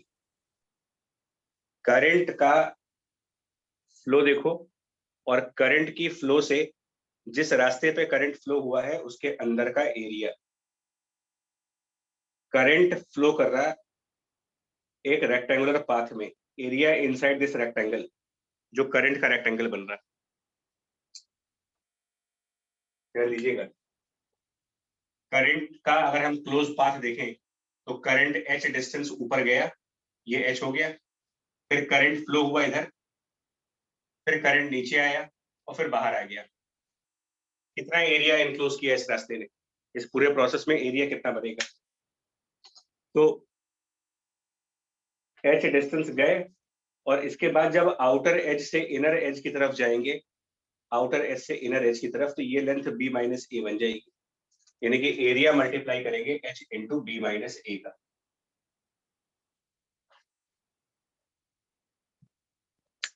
ये हो गया क्लियर कौन सा एरिया लिखा है हम लोगों ने यहाँ पर? Yes, sir. Yes, sir. Current की फ्लो करने वाले रास्ते के अंदर का area, and current is flowing in a rectangular path, तो area of this rectangular path चाहिए आपको। अब उस रेक्टेंगुलर पाथ की डायमेंशंस क्या है, h और b माइनस a, वो हो गया फिलहाल। बट इसको हम डायरेक्टली नंबर ऑफ टर्न से मल्टीप्लाई नहीं कर सकते, क्योंकि जितने भी लूप हैं उन सब के मैग्नेटिक मोमेंट्स अलग अलग डायरेक्शंस में है, तो हम डायरेक्टली n से मल्टीप्लाई नहीं कर सकते इसको।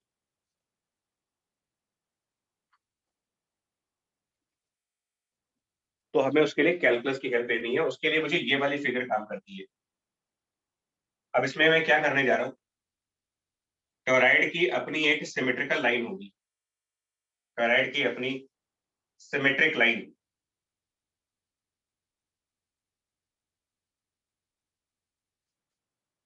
उस सिमेट्रिक लाइन से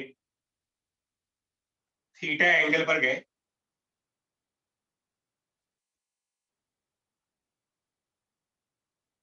और डी थीटा विड्थ का एक एलिमेंट चूज किया हमने।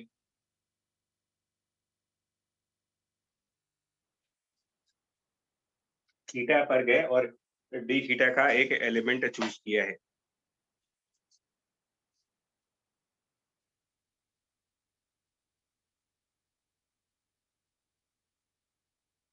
अगर इस वाले फिगर में दिखाना चाहेंगे तो कुछ ऐसा होगा,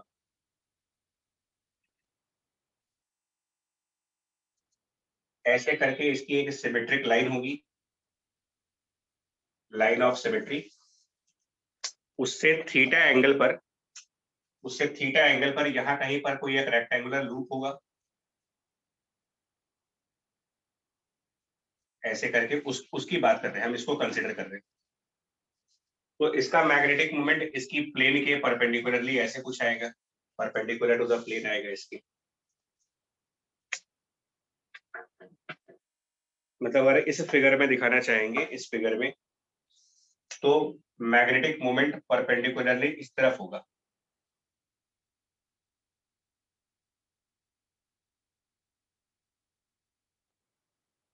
या फिर इस तरफ होगा। अब वो थोड़ा सा देखना पड़ेगा आपको किस तरफ होगा, इधर की तरफ दिखाएं या इधर की तरफ दिखाएं, तो वो क्लियर करते हैं अभी। डॉट मतलब यहाँ पर करंट बाहर आ रहा है, यहाँ से करंट बाहर आ रहा है ऐसे, और क्रॉस मतलब यहाँ पर करंट अंदर जा रहा है।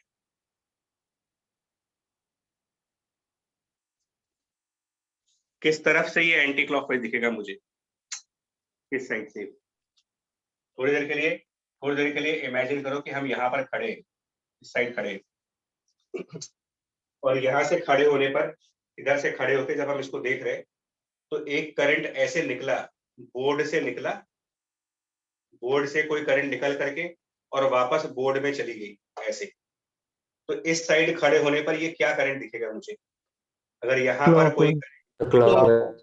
बोर्ड से बाहर निकल करके और वापस बोर्ड में घुस जाए ऐसे, तो जब हम साइड में यहाँ पे खड़े होंगे तो हमें ये क्लॉकवाइज दिखेगा कि एंटी क्लॉकवाइज दिखेगा? Clockwise. अच्छा ध्यान से देखो,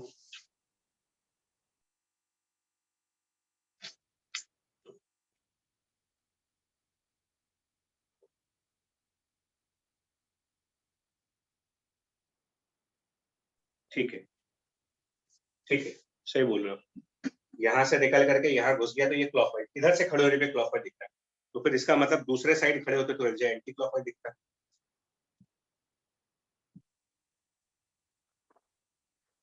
तो हम दूसरे साइड पे जा रहे हैं, ऑन द सेकंड साइड, इधर की तरफ डायरेक्शन दिखाएंगे टीएम का।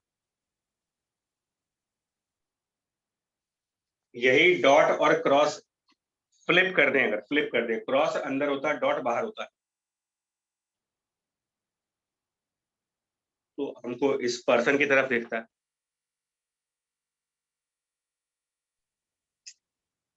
ये थोड़ा डिफिकल्ट है टॉरॉइड, पता है, इसमें खास तौर पे मैग्नेटिक मोमेंट निकालना बहुत सर टफ काम है। ऊपर वाले में ना ऊपर करंट है ना, मतलब बाहर की साइड डॉट हो। जी। हाँ इसमें अलग, हाँ वो अलग बन गया ना। ये गलत बन गया, इसमें पीछे की तरफ होगा। हाँ सर भाई, इधर की तरफ। वो गलत बन गया।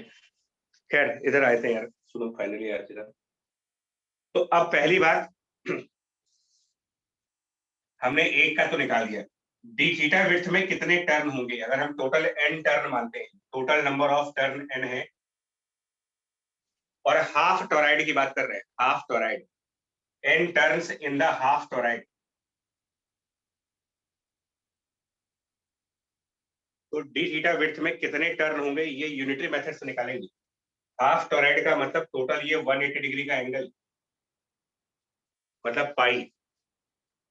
पाई एंगल में अगर n टर्न है तो n turns divided by angle pi into D theta, ये आए number of turns present in the D theta, number of turns in D theta multiplied by हर एक लूप का मैग्नेटिक मूवमेंट, हर एक लूप की magnetic movement IH into B minus A. इतना magnetic movement, इतनी magnetic movement D theta portion की होगी, डी थीटा पोर्शन की, जिसकी डायरेक्शन भी दिखाई जा रही है इधर।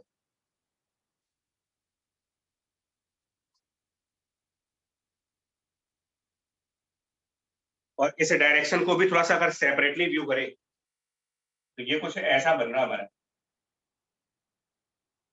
थीटा एंगल के परपेंडिकुलर डायरेक्शन में दिखा रहे हैं एम,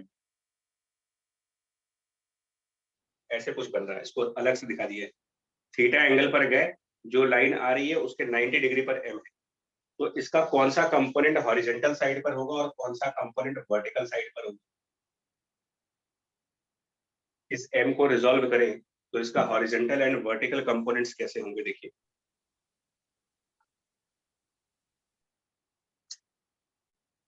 हॉरिजॉन्टल वाली साइड पर कौन सा कंपोनेंट आएगा इसका, on the horizontal side, cos theta. cos theta, और ये क्यों कर रहा हूं, क्योंकि अगर इस तरीके से मैग्नेटिक मोमेंट चलेगा ना, तो अगर हम यहां पर आएंगे तो मैग्नेटिक मोमेंट की डायरेक्शंस ऐसे हो जाएंगी। तो हमें क्या लग रहा है रिजल्टेंट किधर आना चाहिए इसका, इस साइड जो मैग्नेटिक मोमेंट बन रहा है उसका एक कंपोनेंट हॉरिजॉन्टल है और एक कंपोनेंट वर्टिकल आ रहा है, और इस साइड जो मैग्नेटिक मोमेंट है उसका भी एक हॉरिजॉन्टल कंपोनेंट आएगा, उसका भी एक वर्टिकल कंपोनेंट आएगा। कैंसिल होने वाले कंपोनेंट्स कौन से हैं, वर्टिकल वाले कैंसिल। vertical, इसका मतलब इसका हॉरिजॉन्टल कंपोनेंट इंटीग्रेट होगा। हॉरिजॉन्टल कंपोनेंट के लिए यहाँ पर एक बार cos थीटा और लगाएंगे और तब इसको इंटीग्रेट करेंगे फाइनल आंसर के लिए।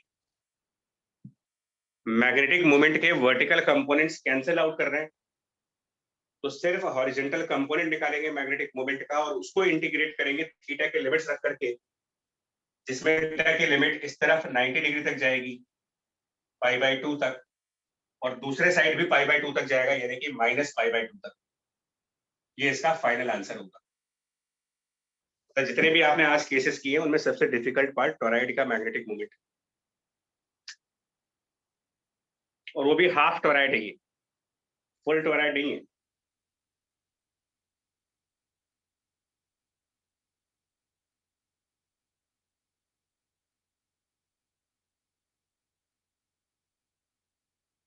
फुल टोराइड होता है अगर ना, पूरा पूरा 360 डिग्री का टोराइड होता है,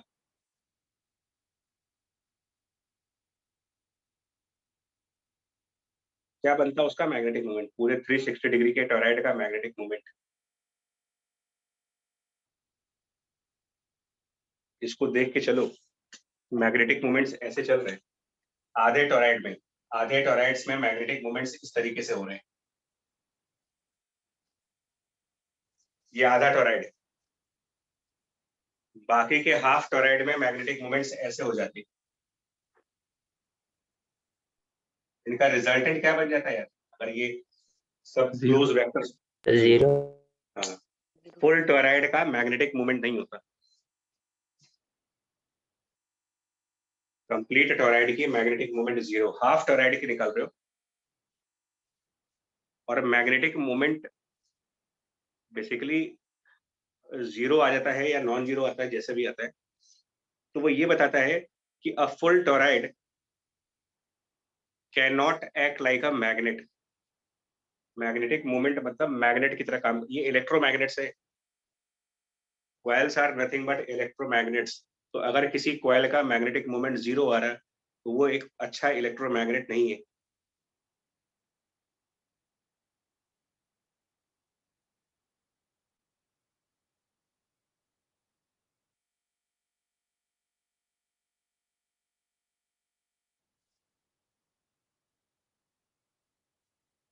इसको जरा ना मैं फिर बोलूंगा यार, इसमें आप कम से कम 1-2 बार कर लीजिएगा इसको, बाकी सब तो आसान थे, ये थोड़ा टफ है।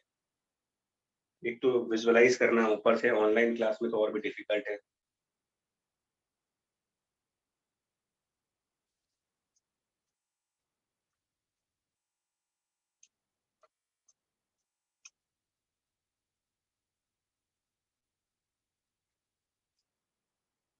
ये हो गए आपके कॉइल्स के, जो 3 कॉइल्स थे। और इसके बाद एक लास्ट है मैग्नेटिक मोमेंट, तीसरी कैटेगरी बची हुई है अभी। लूप और कॉइल्स के बाद मैग्नेटिक मोमेंट एक और बचा हुआ है, एटॉमिक लेवल की बात कर रहे हैं, and that is charged particles and उनके magnetic moment. Charged particles and then magnetic moment.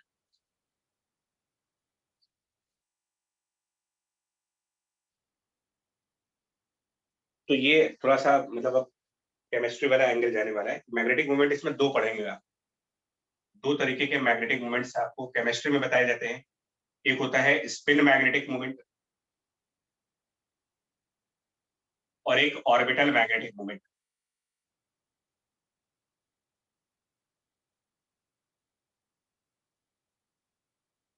ये उसमें बताया जाता है यार आपको, जहां पर सब क्वांटम नंबर बताए जाते हैं, स्पिन मैग्नेटिक मोमेंट,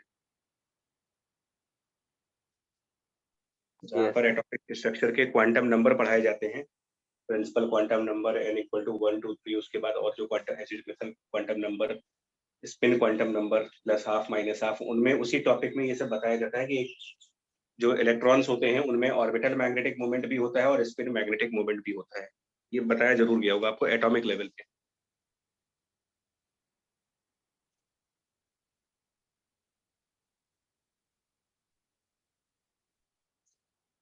क्यों होता है, मतलब ये जो मैग्नेटिक मोमेंट्स हम पढ़ते हैं इनके पीछे का रीजन और इनके मैथमेटिकल एक्सप्रेशंस क्या होते हैं। तो पहले हम ऑर्बिटल वाले की बात कर लेते हैं, सबसे आसान होता है orbital magnetic moment.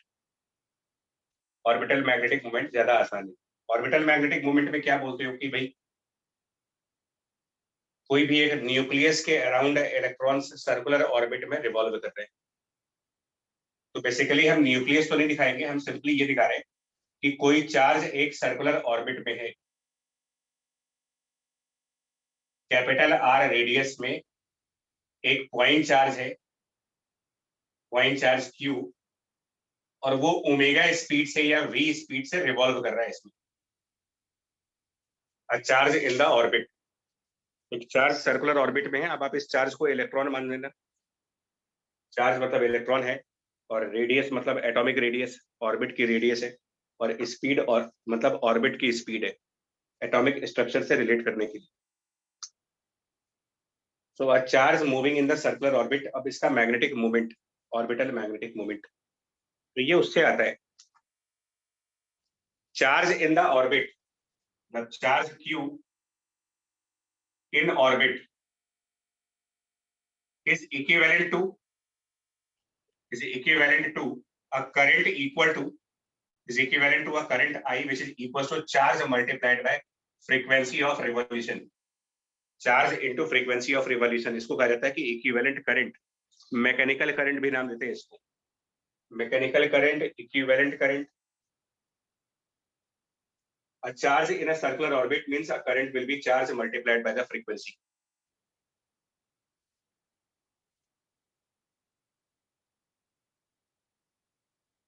That means I equals to charge Q and frequency naturally 1 by time period होता है, और टाइम पीरियड का रेसिप्रोकल v by 2πr होगा। v by 2πr is the reciprocal of time period। 2 pi r by v time period है, उसका reciprocal frequency है, frequency into charge current हो गया, और ये एक लूप के इक्विवेलेंट हो गया। Charge q in the orbit is equivalent to current this much flowing in a loop। ये इसके पीछे का आर्गुमेंट है। Charge in the orbit is equivalent to a current, charge q in the orbit equivalent to this much current which flows in a loop। और loop वाली theory लगा दो, जो लूप की थ्योरी अभी डिस्कस हो रही थी, उस लूप की थ्योरी के हिसाब से magnetic moment is product of current into area. Current ये है q into v by 2 pi r and area is pi r square. इसको सिंप्लीफाई कर लेंगे तो आंसर आ जाएगा ऑर्बिटल मैग्नेटिक मोमेंट का result. This is orbital magnetic moment capital M, इसका आंसर आता है QVR divided by 2। Orbital magnetic moment is QVR by 2।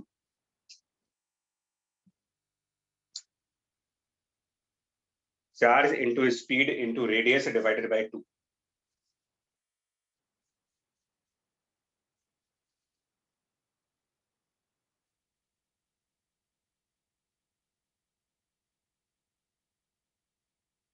Clear है ये चीज? Yes, sir. Yes. Yes, sir. सीधा सा क्यू, ये रिजल्ट भी आपके कंसेप्ट का पार्ट होगा यार, ये मोस्ट इंपॉर्टेंट रिजल्ट है। इफ अ चार्ज, किस टाइप का चार्ज है वैसे ये भी बता दूं आपको, ये पॉइंट चार्ज है। A point charge, when a point charge q moves with speed v in orbit of radius r, point charge q speed v orbit radius r, तो उसका orbital magnetic moment QVR by 2। ये result याद रखना होता है, और नहीं याद है तो कोई डेरिवेशन बहुत लंबा नहीं है इसका, करंट इनटू एरिया करके ऑन द स्पॉट डेराइव भी किया जा सकता है, तो ऐसा बहुत हाई फाई डेरिवेशन नहीं है। और इसका भी यूज करेंगे, charge into frequency is current, इसको कई बार यूज करेंगे चार्ज इनटू फ्रीक्वेंसी को ना। इसी मैग्नेटिक मोमेंट को, ये जो ऑर्बिटल मैग्नेटिक मोमेंट आया है QVR बाय 2, इसमें हम क्या करने जा रहे हैं, ऑब्जेक्ट के मास से मल्टीप्लाई करेंगे, और हम यहाँ पर मास को डिनोट करेंगे स्मॉल m से। अब थोड़ा सा कंफ्यूज मत करना, कैपिटल M जो यूज किया गया है इसमें वो मैग्नेटिक मूवमेंट के लिए है, और स्मॉल m यूज करने जा रहे हैं मास ऑफ पार्टिकल के लिए। सो Q small m VR over 2 small m।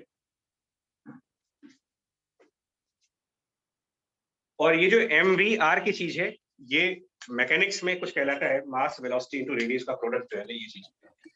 Angular moment. हाँ, capital L angular momentum, capital L which is called as angular momentum, जिसको बोर्स के पोस्टुलेट में कुछ कहा भी गया है।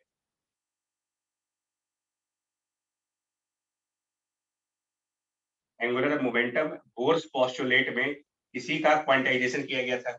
ये पूरा टर्म जो आएगा वो h बाई 2 पाई का कोई इंटीग्रल मल्टीपल होगा,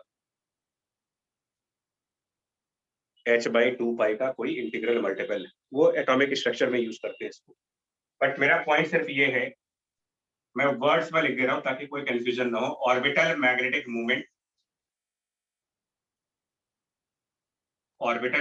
movement divided by orbital angular momentum, orbital angular momentum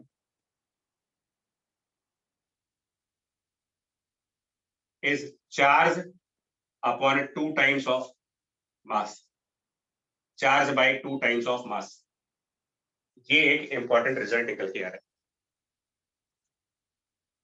orbital magnetic moment by the orbital angular momentum equals to charge divided by 2m। और ऑर्बिटल मोमेंटम के टाइम पर या ऑर्बिटल मैग्नेटिक मोमेंट के time पर, यानी कि जब कोई चार्ज किसी ऑर्बिट में है तो उसको पॉइंट चार्ज की तरीके से कंसिडर किया जाता है।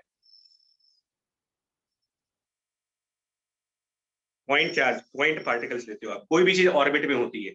हमारा अर्थ सन के अराउंड ऑर्बिट में है, earth is in a orbit around the sun, उस ऑर्बिट के रिस्पेक्ट में अर्थ एक पार्टिकल है, लेकिन अर्थ अपने आप में एक स्फीयर है। तो अर्थ का रोटेशन जब इसकी खुद के एक्सिस के अबाउट देखा जाता है, अर्थ रोटेटिंग अबाउट ओन एक्सिस, उसको स्पिन बोलते हो। स्पिन वर्ड यूज किया जाता है when something rotates about own centre, rotation about centre of mass, that is called spin. Spin word का जो टेक्निकल यूज है तभी करते हैं। अ बॉडी इज स्पिनिंग मतलब कि वो अपने सेंटर ऑफ मास के अबाउट रोटेट कर रही है।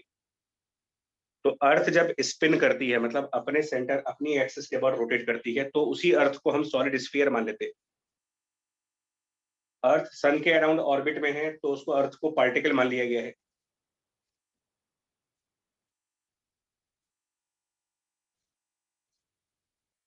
तो ये जो रिजल्ट है ना आपका, orbital magnetic moment by the orbital angular momentum is charge by 2m, ये एक जनरलाइज रिजल्ट है।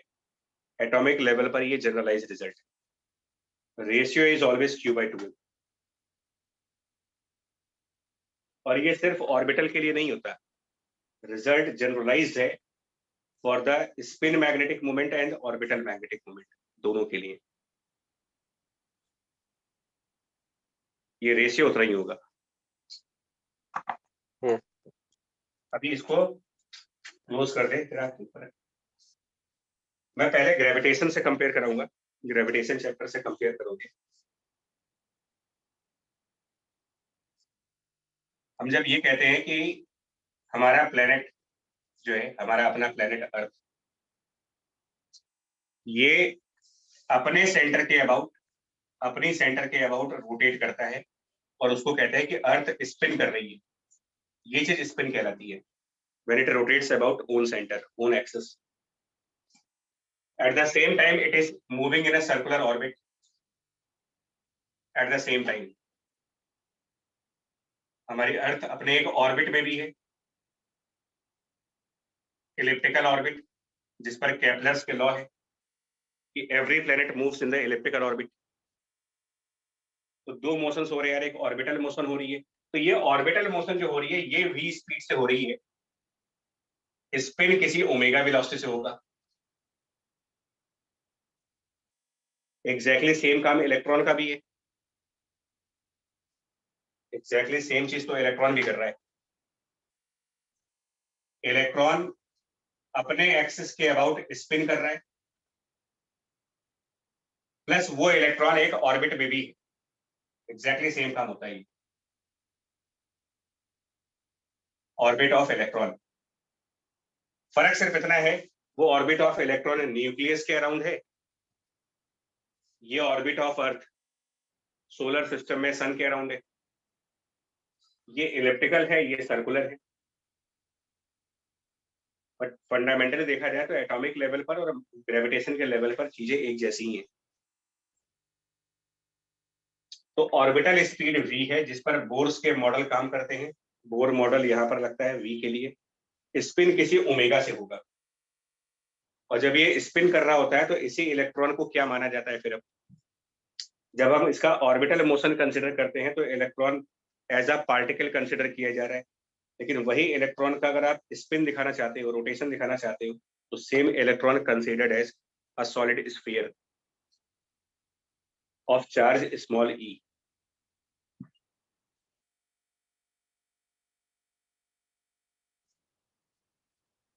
और ऐसी कंडीशंस में अब इसको न्यूमेरिकल सेंस में अगर हम बात करें, इस प्रॉब्लम को न्यूमेरिकल की लैंग्वेज में कन्वर्ट करके देखा जाए, तो न्यूमेरिकल्स कुछ ऐसे होते हैं। अगर हम इसको न्यूमेरिकल सेंस में कन्वर्ट करें तो न्यूमेरिकल ना आपको ग्रेविटेशन से पूछे जाते हैं, ना एटॉमिक स्ट्रक्चर से पूछे जाते हैं। यही चीज पूछी जाएगी, अलग तरीके से पूछी जाएगी। लाइक वो कह देंगे एक सॉलिड स्फीयर है जिसके ऊपर चार्ज कैपिटल Q है, solid sphere of charge Q. A solid sphere has a charge of capital Q and it rotates about the axis with omega speed. What is the magnetic moment? A solid sphere of charge Q, radius R, is rotating about axis passing through the center, what is the magnetic moment?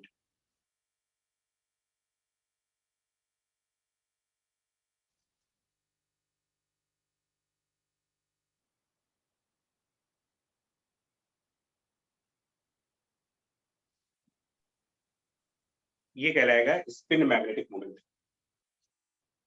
When the rotation is about the center of mass, it is a spin magnetic moment. And when something is in a orbit, that is orbital magnetic moment. और अर्थ और electron में दोनों चीजें होती है, दोनों तरीके के मोशंस होते हैं इनमें, दोनों ही कंडीशंस में, दोनों ही केसेस में।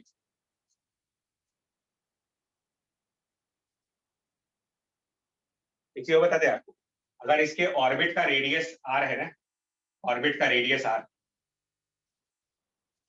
तो ऑर्बिट के टाइम पर एंगुलर मोमेंटम की जो वैल्यू लिखते हो आप ऑर्बिट के टाइम पर, वो लिखते हो mass into velocity into radius.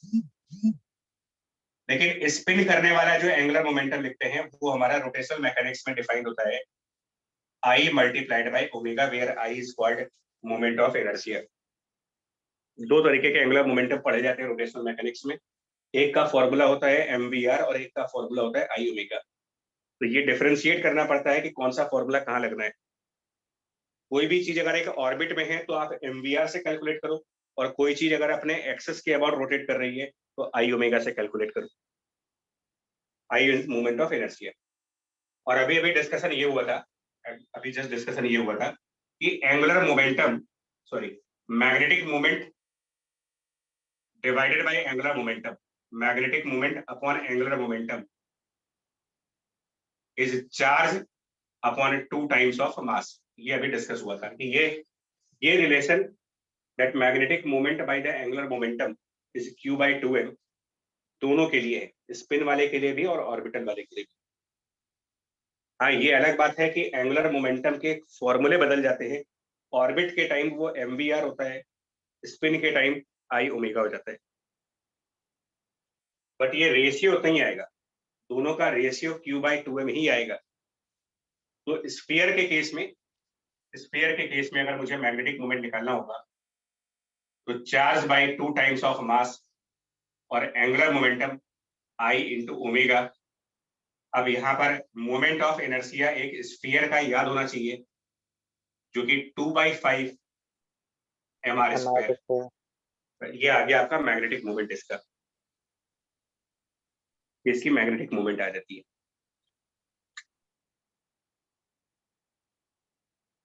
ये बहुत छोटा पॉइंट है लेकिन बहुत ही यूनिक पॉइंट है, क्योंकि नॉर्मली लोगों को ये आइडिया ही नहीं है, क्लियर ही नहीं है कि ये दो फॉर्मूले क्यों बताए जाते हैं।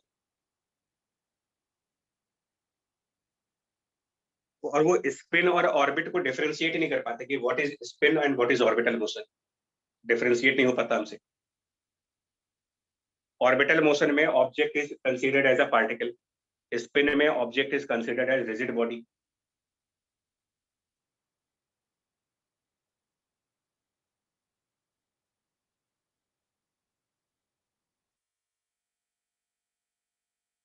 दोनों ही टाइप में magnetic moment upon angular momentum q by 2m होगा।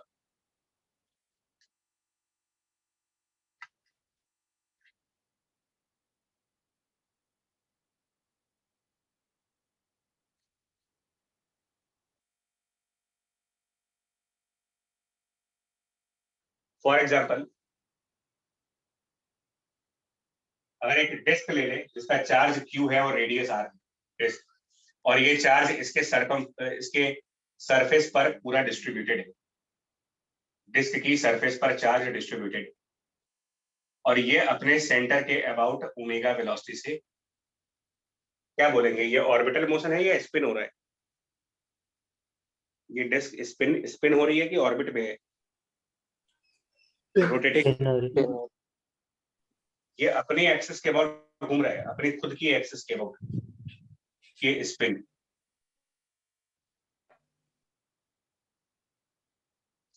तो इसका मैग्नेटिक मोमेंट क्या आएगा बताइए, अगर पूछा जाए कि what is the magnetic moment in this case, what is magnetic moment in this case, तो इसका आंसर देंगे कि magnetic moment is charge over 2 times of mass into angular momentum. And now what is angular momentum? It is mvr या फिर I omega. दो फॉर्मूले हैं angular momentum के, कौन सा चूज करें इसमें से? आई ओमेगा I ओमेगा, क्योंकि ये स्पिन का केस है, बॉडी स्पिन हो रही है अपने सेंटर ऑफ मास के अबाउट. I omega. अब I मतलब मोमेंट ऑफ इनर्शिया है. एल को आप आई ओमेगा तो लिख दोगे, लेकिन आई मतलब मोमेंट ऑफ इनर्शिया, डिस्क का मोमेंट ऑफ इनर्शिया. ये सब चीजें नहीं याद होती है तो टेबल देखनी पड़ती है एक बार. कुछ लोगों को याद होता है तो M R square by 2 into omega. Ultimately mass cancel हो जाएगा इसमें से, मास पे मतलब फाइनल आंसर पे मास नहीं आता. मतलब कुल मिलाकर के ये है कि चार्जेस का, चार्ज बॉडीज की मैग्नेटिक मोमेंट निकालने के लिए आपको बस मोमेंट ऑफ इनर्शिया याद होना चाहिए. बहुत एलिमेंट्री लेवल पर, बहुत हाई फाई लेवल पर भी नहीं, बेसिक लेवल पर जो एनसीईआरटी की बुक से भी दिख जाएगा. Q/2m मल्टीप्लाइड बाय दैट कर दीजिए, आपका मैग्नेटिक मोमेंट सॉल्व हो जाता है.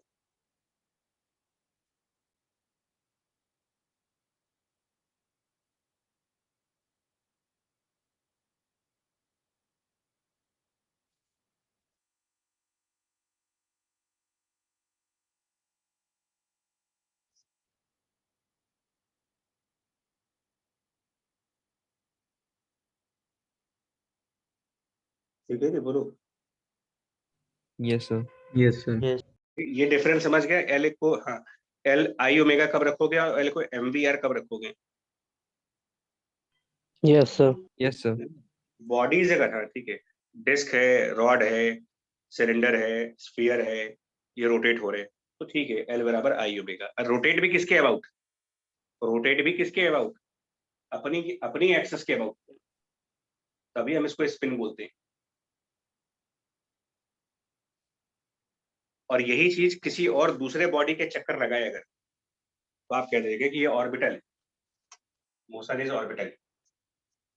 और तब हम एंगुलर मोमेंटम को m into V into R से कैलकुलेट करते हैं. फॉर एग्जाम्पल,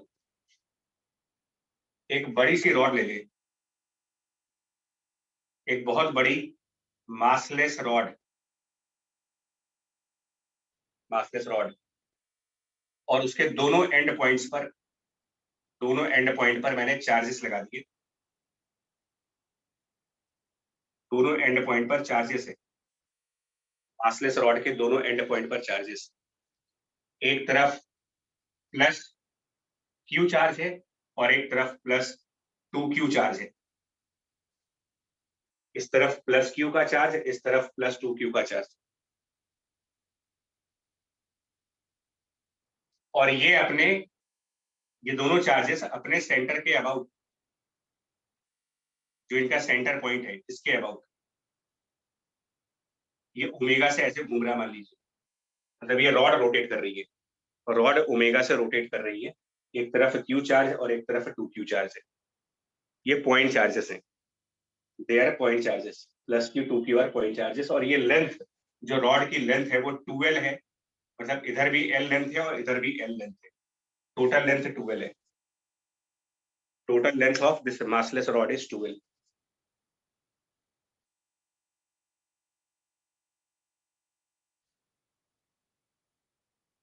अब ये बताओ इसका मैग्नेटिक मोमेंट क्या होगा? इस प्रॉब्लम में मैग्नेटिक मोमेंट की वैल्यू,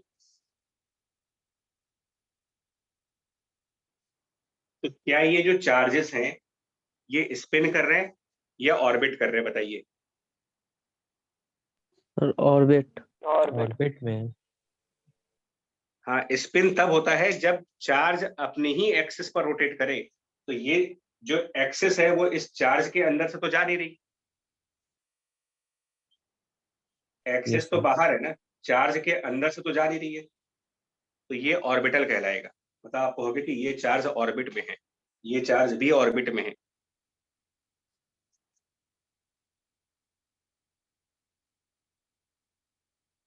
अब अगर हम ये मान लें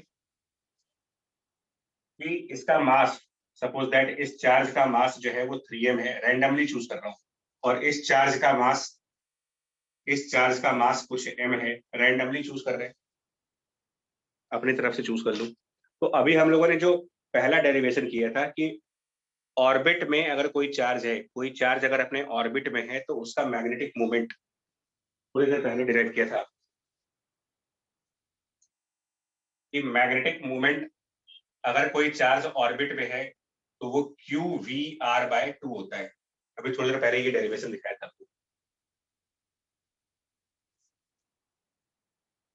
कोई भी चार्ज अगर ऑर्बिट में है तो उसका मैग्नेटिक मोमेंट आप QVR/2 लिखिए। वो लिखते मैग्नेटिक मोमेंट राइट वाले चार्ज का, कैपिटल Q, और it will be in a orbit of radius L. But what will be speed? What will be speed of this charge? तो स्पीड निकालने के लिए भी अपना एक फॉर्मूला है R ओमेगा। तो speed of this charge will be L multiplied by omega and divided by 2।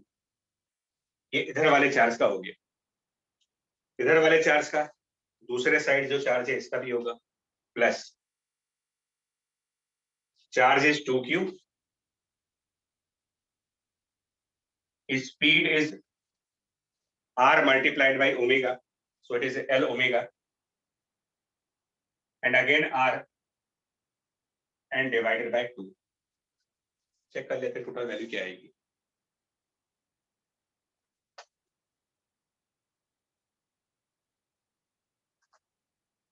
Total value अगर इसकी कैलकुलेट करके देख ले तो मेरे ख्याल से ये 3/2 Q ओमेगा L स्क्वायर है। आई थिंक ऐसा कुछ आएगा, 3/2 Yes, sir. Q omega L square. ये इसका सिंपल सा रूल है, सिंपल सा रूल मैग्नेटिक मोमेंट का।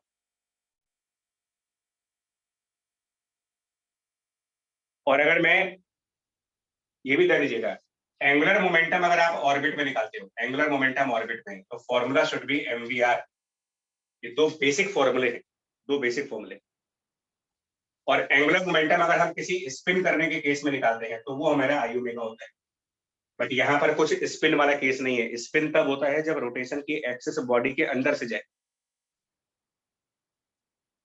तो इस न्यूमेरिकल में तो इसका कोई काम नहीं, इस न्यूमेरिकल में इसकी कोई जरूरत नहीं है। तो अगर मेरे को मान लो इसका एंगुलर मोमेंटम ही पूछा गया होता, सपोज दैट कि एंगुलर मोमेंटम निकालने को आ गया, तो एंगुलर मोमेंटम इस क्वेश्चन में अगर मेरे को एंगुलर मोमेंटम पूछा जाए तो हम I ओमेगा यूज करें या फिर MVR यूज करें, ये डिसीजन लेना होता है कि कौन से फॉर्मूले से आंसर आ जाएगा। तो ये चार्ज एक ऑर्बिट में है, मतलब ये मास एक ऑर्बिट में है, तो MVR लगाएंगे। मास हो गया 3m, velocity R omega into radius L, ये इसका हो गया MVR। और दूसरे वाले का भी MVR, सेकंड पार्टिकल का भी MVR, plus mass of second particle m, velocity L omega और इंटू L। दैट मीन्स कि टोटल एंगुलर मोमेंटम जो यहाँ पर बनेगा वो बनेगा 4mL स्क्वायर ओमेगा टोटल यहाँ पर। और टोटल मैग्नेटिक मोमेंट ये बन रहा है। और इस क्वेश्चन में, इस पर्टिकुलर क्वेश्चन में अगर मैं मैग्नेटिक मोमेंट और एंगुलर मोमेंटम का रेशियो फाइंड करूं, मैग्नेटिक मोमेंट और एंगुलर मोमेंटम का रेशियो, तो ये रहा मैग्नेटिक मोमेंट और ये रहा एंगुलर मोमेंटम। रेशियो निकाले इन दोनों का, M और L का रेशियो। ये आएगा 3Q डिवाइडेड बाय, चेक कर लीजिए बस। Yes, sir. Yes, sir. तो 3Q is the total charge, 3Q is the total charge, और 8m को 2 into 4m कर लें, क्या बन गया फिर से ये जो रिजल्ट था हमारा M/L बराबर Q/2m वाला। तो न्यूमरेटर में टोटल चार्ज है, डिनोमिनेटर में 2, और ये टोटल मास हो गया। Total charge upon total mass और d 2, फिर से वही चीज आ गई।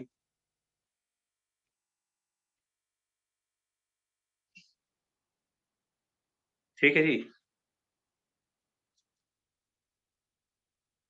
Yes, sir.